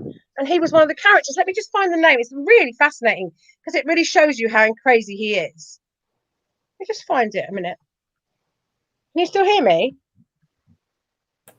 Yeah, Yes. we got you. All right. Okay. I just wanted to make sure. Jack Angstrike, isn't it? Angstrike. Jack Angstrike. It's called Cinemania. So it's it's S. CINE Mania. And it's a what you call it? A documentary, and he's in it not all of it, but most of it, and it shows how aggressive he is, and he knocked a woman down the stairs once because she was in his way or making a noise in the theatre. He's a psychopath. Jesus. Yeah, it's quite a cast of characters out there. There are. I mean, that's what, and I think that I used to take it quite well because I started going into Hangouts in 2014. So that's 6 years ago now. And when I first started going in, it was fun. Do you remember Fundamentally Flawed?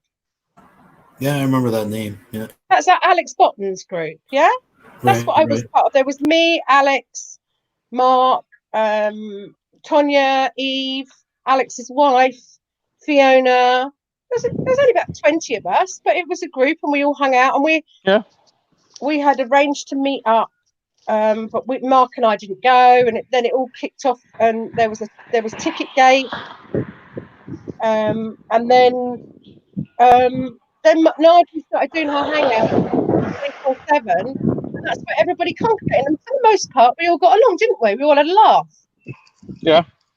And there was the weirdos that used to come in, like G-Man and Vaughn, and we'd all have a laugh at their expense, pretty much.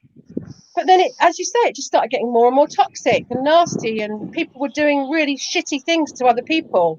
Because if there's one thing your average psychopath social misfit doesn't like, is other people being happy.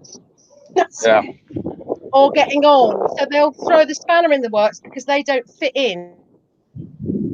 Yeah. Some people just like the chaos. They want to fit in, but they can't. So they do something heinous. Yeah, exactly. Yeah, no, they and I've noticed that about it. Anytime Godless Girl sees that I'm in the midst of doing something with somebody, that's the only time that she ever reaches out to me. And she hasn't figured out that I noticed that about her, right? And that's why, oh, can I come in your Discord? Oh, I just want to talk. No, Godless Girl. Oh, God, she keeps it. To this day, I get messages on Instagram saying, "Come into my Discord." I'm like, I said, I'd rather stick glass in my eyes, mate. You know. I'm not sure if she realizes that people know what her game is. That's always the weird thing. Like if you talk to me, you pretty much have an idea, and I'm not going to hide kind of my intentions, right? It's just right there on the nose. But with her, it's almost as if she believes that she can beguile people by being nice to disarm them. But I can't hold that against her because it still works. Like it actually does work. Because she's up under Steve now, from what I understand. It's like he remembers the stuff that she did. But I've learned that a lot of the people we deal with, we've presumed, and I think you had mentioned this earlier, like we give people the time of day that you'd never give in person, right? And that's what some people prey on. Like they prey on that weird aspect of this platform or these platforms. Because I wouldn't hang out with Godless Girl in real life. There's nothing we have in common at all. I would avoid her if she was if I was introduced to her, which I probably wouldn't be, because somebody like that probably wouldn't be in my. I don't know, because she's from quite a wealthy background, you know. Yeah. Well, I mean, we've seen people with money who are trash. So, I mean, that's. Well, that's what she is, absolutely, yeah. But I'm just saying that if I'd come across her in New York, I'd have picked up on straight away that there was something not quite right about her. And if she had done Yeah. what she did in that Starbucks, if I'd have been around, I'd have been. I just first of all have put a stop to it, and second of all would have never spoken to her again. What an appalling person! But that's why I was so shocked when people were laughing about it. You know. Yeah. Yeah. And then they enable it. They'll eventually find a group of people that will enable the behavior. And Well, that's what all those psychopaths in that group she's in, that Pal Talk group that she's in, they're all crazy. They can't function in real life with a normal family and friends, and they all stick together. They all kind of well, it's the same with the Clown Car Posse with G-Man, yeah. Veckle, you know, or maybe not so much Veckle. So here's what I've learned over the years, Annabelle, is that in order for me to be a better judge of character, I've had to kind of see where I went wrong, and I said, you know what, I don't want to expose my family to someone like Redline ever again, and I kicked myself in the ass for that because I actually exposed my son and my wife to him, and Did whereas you? What now was that? this is before the New York because he came to pick me up twice on 2 different trips. I And so didn't he's know actually that. met. Yeah. So that's why, I'm like, if you feel that I'm just this miscreant and you don't like black people, but you pretend to online, and you're like, don't play with me like that. Don't.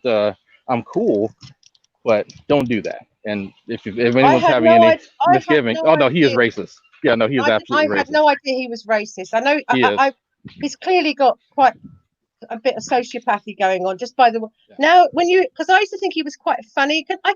I knew that Redline is an act, right? I knew that because it's Yeah. obvious, you know, all the Yeah. swearing and that. But that anger that he's using to be that character is, you can tell it's quite real. You know, the Yeah. anger.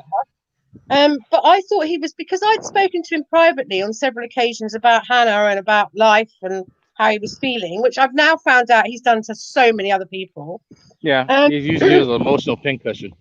Yeah, absolutely. Who hasn't he rung up and tried to get advice from? You know, there is literally probably about 20 or 30 of us that he's done it to. Mm-hmm. And Mostly at the women, time, though. Mostly vulnerable. What women he thinks are vulnerable, it well, seems. I was quite, because I think he saw me more as a mother figure, to be fair. Because there was me, Fiona, you know, asking about, because he was like, how do I date Hannah? I don't know what to do. And that's how I found out he was a virgin. And I said, well, this is, I went through all the reasons why what he needed to do. And I spent hours talking to him. And then I didn't speak to him. And then you know what? He did contact me just after, so it would have been this about a year ago, whenever it was January 2019. So it was about, yeah. And he just put a note to say, how are you? And I didn't see it for months until I found out what he'd done. And I looked back and I thought, oh, he was trying to get support from me then. Can you hear me? Because you're Yeah, I can hear you. I'm going to mute myself. Yeah, you're making quite a lot of noise with the wind, I bet. So I didn't get back in touch with him. I didn't see that message because it was from an old Hangouts message, and I couldn't respond anyway. And anyway, so since then I have not had anything to do with him other than underneath the video, one of his videos, I asked him why he was allowing Cheshire Vic to lie blatantly about Fiona, and he blocked and deleted me. Didn't even respond to me. Yeah, it's because Cheshire is fucking him, supposedly. Oh yeah, I got That's that. it. But she's clearly using him for clout. Yeah, I know that. Like, I've learned a little bit about her in real life, and it's actually quite sad. But him and Cheshire, 62 IQ, they fit with each other. I was about to They're say they both seem very similar in that, because she's obviously very angry about something. Yeah. She's clearly got issues. I mean, as I pointed out, what's a 30-year-old? She's nearly 30. What's a 30-year-old woman still living at home spending all her days with some clapped out, greasy haired old middle-aged freak? What's going on there? Yeah, I mean it's interesting, right? But it follows the same, like, just to kind of compare. Jesus is when to kind of compare and point out something. You see the Cow Talkers, the Steve Supplicants, the CCP. They all have something in common, believe it or not, and it's just that they gravitate towards people who give them affirmation and enable their behavior, right? And that's something that I've had to take to heart. Let's say the people that I surround myself with, I don't want them to enable me. I want them to challenge me, and I want them to have integrity, because that's what's missing out of all three groups that I just mentioned. And that kind of helps me figure out who is, who has higher character than the other, if you want to put it like that. Oh, do you know what? I watched Nate Brody's video about Steve, the last one he did on, he was replaying a video when him and Steve fell out over the atheism definition. Oh boy.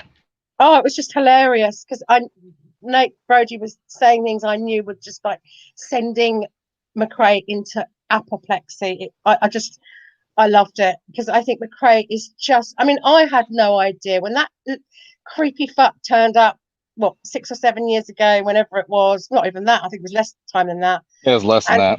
And started coming into hangouts. We all, because us girls used to have private hangouts to talk about you boys, obviously, like me, Renee, Heidi Spackle, a few other girls that were around at the time. And we all thought McRae was a creepy old man. He's not that much younger than me, older than me, but he's still like that creepy old guy, Yeah. Oh, no, I still have private messages, because he had a few fans back then, and he'd forward me the private DMs, because for some reason he's able to fool people into thinking that he's knowledgeable about topics, right? Just by using certain terms that nobody's heard of. But there would be a few women who would be sexually interested in him, and he'd forward me the private DMs to show me how much of a cool guy he was. And I'm like, come on, dude, really? It's like I still have them. His Facebook was a prime example of how insecure he was, because he used to have all these pictures of girls that he had once dated, or even probably not even dated. He'd probably just sidled up to them in a bar and got a picture with them. Do you know what I mean? It was so tragic that he was harking back to his late 20s, early 30s.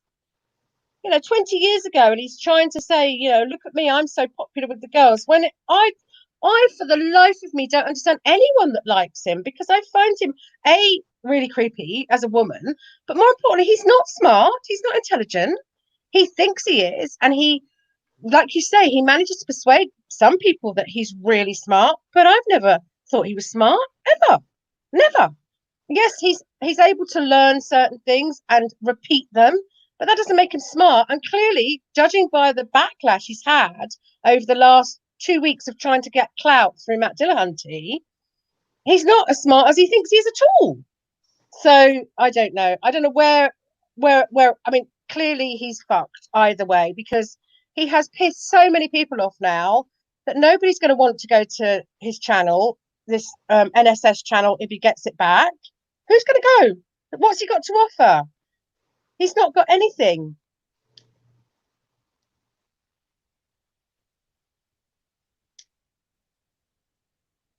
Well, he must have something, because that strange woman, Sweet Heathen, has got in a relationship with him of some kind, isn't she?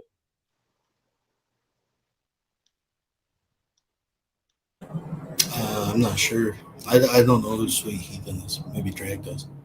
Sweet Heathen is a relatively attractive woman. I wouldn't say that she's, super hot or anything, but she's certainly not ugly.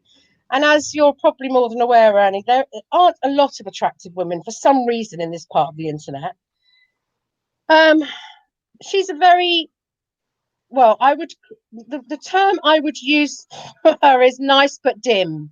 Do you know what I mean? Yeah. There's not a lot going up there. She's not a deep thinker. She's not intellectual. She talks in that, oh God, a little bit like Sugar Rhodes, a bit more sophisticated than Sugar Rhodes. But that voice that they put on, they talk just like that. And it's really breathy. And oh, yeah, we got you.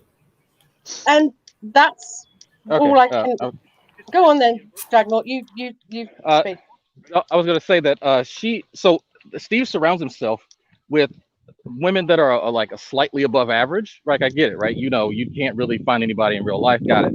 But what's remarkable is that all the women you'll see him surround himself with tend to be less intelligent than he is, which is not saying much. Oh no, it's not hard, is it? Yeah, no, it's not. But it's like they are there to attract the incels in the crowd. There's something for the incels to look at because they don't know much more than fucking Steve. Because I've actually engaged quite a few of Steve's supplicants, and they are not fucking smart enough. Not even, I can't even say smart. They're not even clever.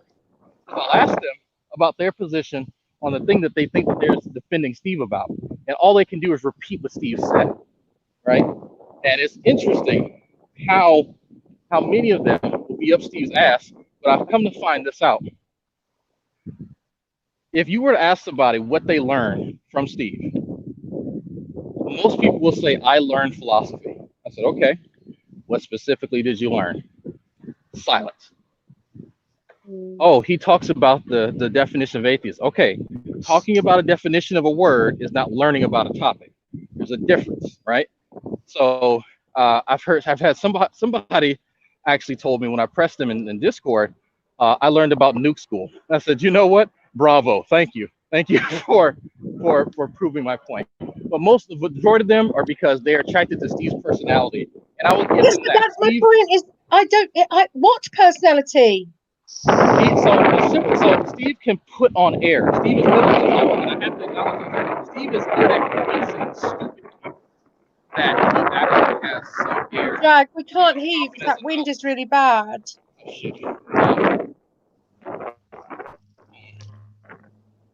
So Steve is good at convincing people who don't have a lot of education on topic that he knows what he's talking about. Yeah, right? absolutely. He has the air of confidence. That's the demographic that he appeals to, because when you start asking them how much they know and how much they've learned, they can't really tell you, right? So it's not like they're over here, taking down notes and learning syllogisms and formal logic from him. They're not, right? They're hearing him discuss topics and feeling like they live vicariously in this self-made man. Can't you just go back inside, Drag? I'm outside like The thing is, though, I've noticed something he does, that he talks to people as though they're the oldest friend he's had in his entire life. They are the best friends. Oh, I love that person so much. They're amazing. They're wonderful. And he's probably known that person for what, 3 weeks?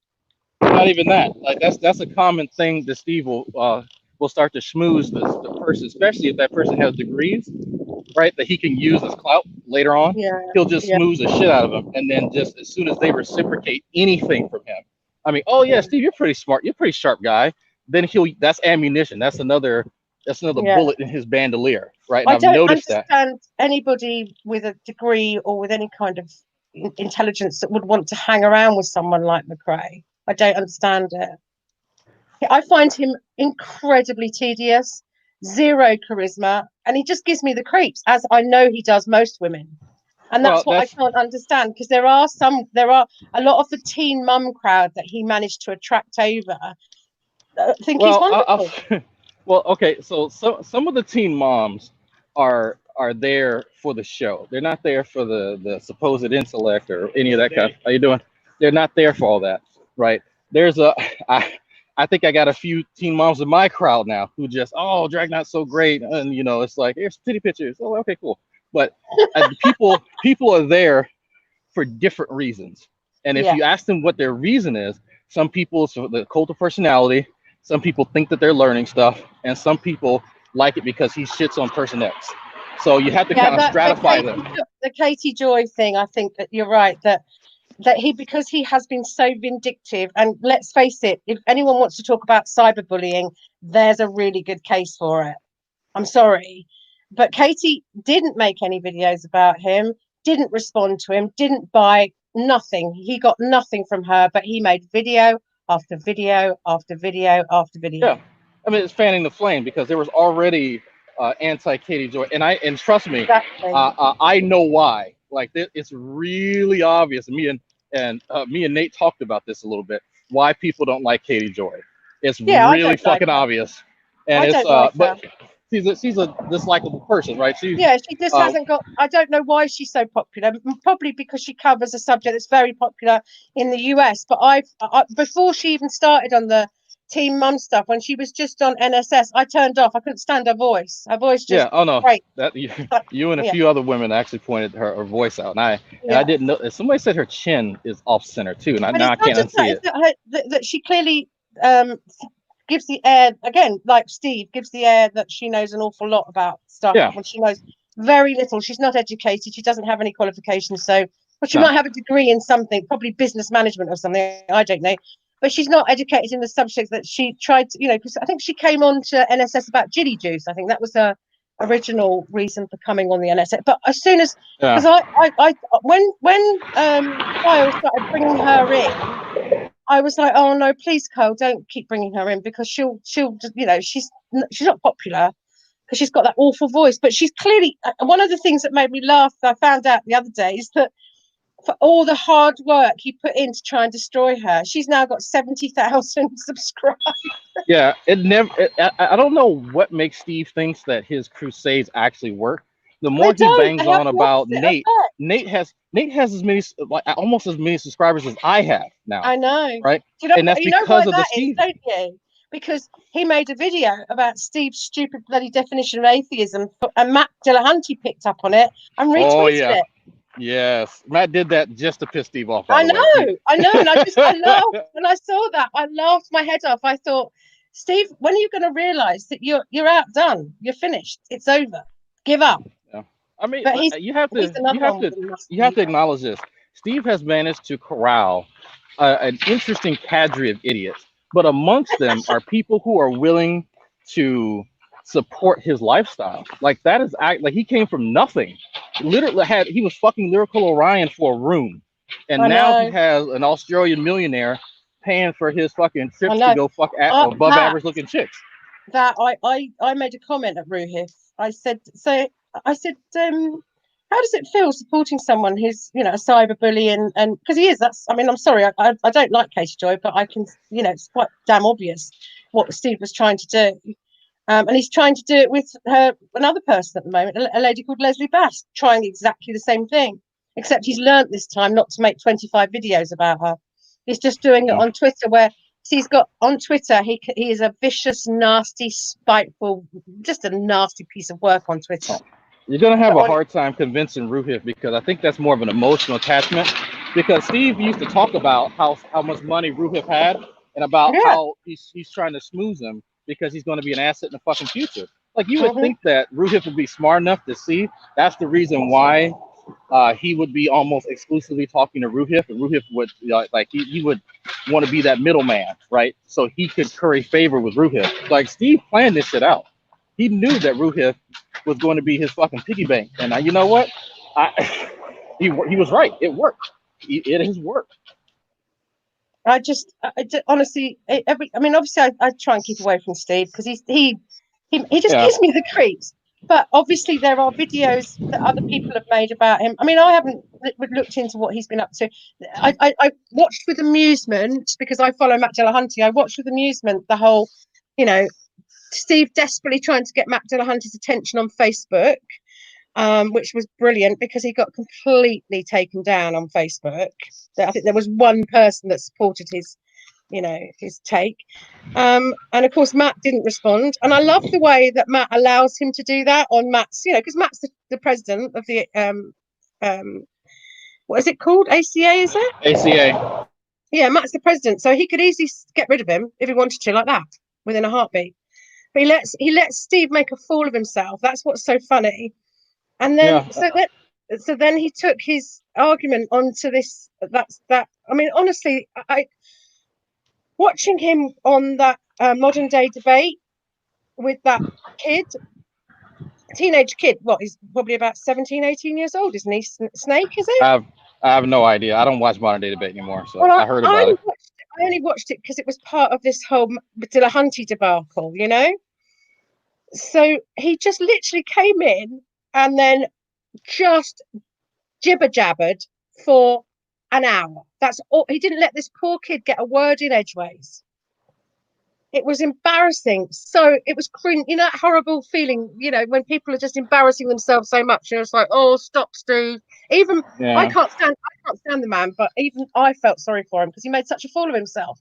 And the comments underneath, of course, you know, verified that. Everybody, you know, everybody's caught on now to what Steve is, because that's the thing. Steve was also like G-Man, keeping people separate. So he'd got his YouTube followers, he'd got his Twitter followers, whereas No, now he's good at that though. No, he's learned that if you keep people, because how many people in Steve's audience have followed him since inception, since he first came around? You'll notice that not too many of them have been on the Steve train for more than probably 2 years.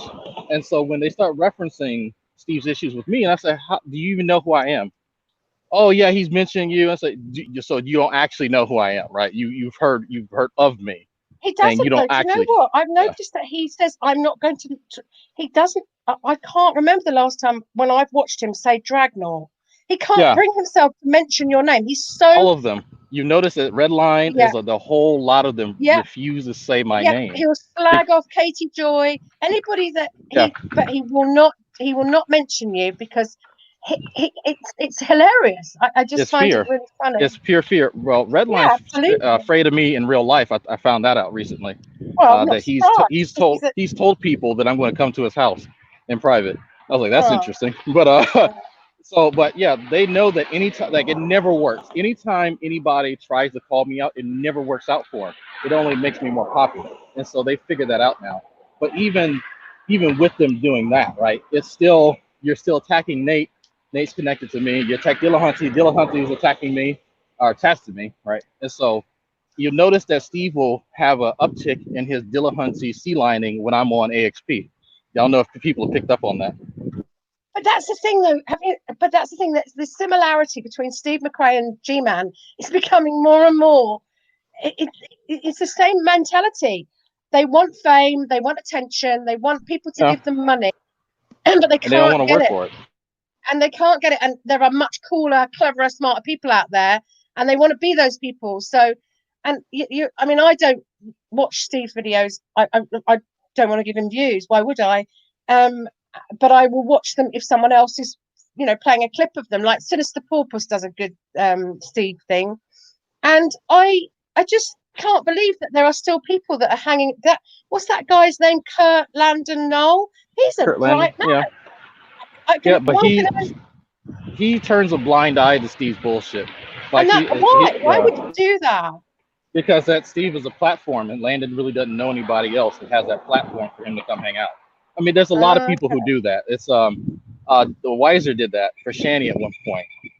There was a G-Man supporter, and I can't remember this guy's name, but he wasn't a really bad guy at all, right? But he would just purposely ignore anytime G-Man got into a dispute or a spat, but then he would comment on how Dragnot's over here making these videos. It's like, hold on, you want to talk about something that you purposely are averse to, and you want to have an opinion about it, right? But so that doesn't make any sense. And so there's this weird cognitive dissonance that a lot of people have when it comes to acknowledging, because having integrity in Steve's inner circle is discouraged. Calling him out on his bullshit is something that makes him irate, and you become an exile. I called him out when I found out about what he said about Fiona. I called him out straight away. I wrote under the video that he'd said it in, or him and Cheshire said it in. I wrote underneath, Steve, what are you doing? You know this is a blatant lie. Why are you allowing it to go on your channel? He came back and said it was a part of the narrative or something. Do you remember that part of the narrative? I said, what do you mean part of the narrative? The facts is that this was in the middle of the JFK airport. You know damn well that Fiona was meeting both Hannah, his then girlfriend, and Redline. Apparently, according to what I'd heard, the feedback was that because a tiny little 4'5", not 4'5", that's a midget, a tiny little 4'11" woman reached up, put her arms round a 6'4" man, that was a sexual assault. Yep. I mean, it's just mind-blowing the lengths that these creeps and freaks will go to get attention, or to try and put the blame on other people. And the fact that Red knew that was wrong, because Yeah. Fiona had spent a lot more time with him than I ever did. She actually hung out with him. She went, she saw him and tried to keep him calm when all that crap was going on. She put in so much effort into that friendship, and for him to shit on her like that it's one of the most disgusting things I've seen on here, to be honest with you. You have to understand the real red line is a terrible person who hates himself. Yeah. Like well, I get that he hates himself. But like the fact that he doesn't know how to have genuine human bonds with people, stemming from the self-hate, stemming from his background that I won't go into. I know a little bit about, but it's a lot of stuff in his life and certain phone calls he will make to people, knowing that he needs help but won't get. But he can become redline and pretend that it's all not real, and he can go and live in this online fantasy land where he's a victim and then he's a tyrant and all this other bullshit, right? And he can forget about how miserable his real life is, because he's actually, you remember, he was supposed to join NASA at some point, right? He's going to school and all that kind of stuff. You remember? He stopped talking about that. That's because he's fucked it. Yeah. Well, it's I knew he had issues. Obviously, it doesn't take a genius to work. But I actually thought that the whole persona that he put on was an act, because he was so insecure. Well, obviously this is all true, because he was. I didn't know that there was a sociopathic streak. I thought he was just a very sad, because obviously he's got problems with his parents. Now, is that because of him? A bit like the Shani, nature nurture. Is it because of him being fundamentally an unpleasant person, or is it because of the way they raised him? Who knows? I knew he had, big issues with his parents. They threw him out. He told me it was because that he had told them he was an atheist. I don't know. Who knows? However, he does lie quite a bit, so it's really hard to tell. But this whole thing with Steve McRae is a way of him getting. He doesn't. I bet he doesn't even like Steve. Maybe. I mean, he will use people, so it's hard to say. But and he knows that he wants to get to Hannah. That's who he's trying to get at. So he wants to hurt all the people that Hannah's close to, or who have stood by Hannah. That's what he's doing. Because if you've noticed that all the people that he's creating problems with are all you lot. Yeah. Well, he's willing to cross some lines and not cross others. He still remembers that a lot of us, can reach out and touch him if he decides he wants to really act a fool in person, which I'm hoping that it never comes to that. But as we see recently with people, kudos to Hannah for not blowing him out the water. Yeah, I mean, go on. No, I feel guilty even hooking him up, but I didn't. Like, he did a good job. I do, because he's abusive. Like, I've actually witnessed his abuse. I know, but it's not your fault. It was, there was, at the end of the day, 2 grown adults, so not your fault.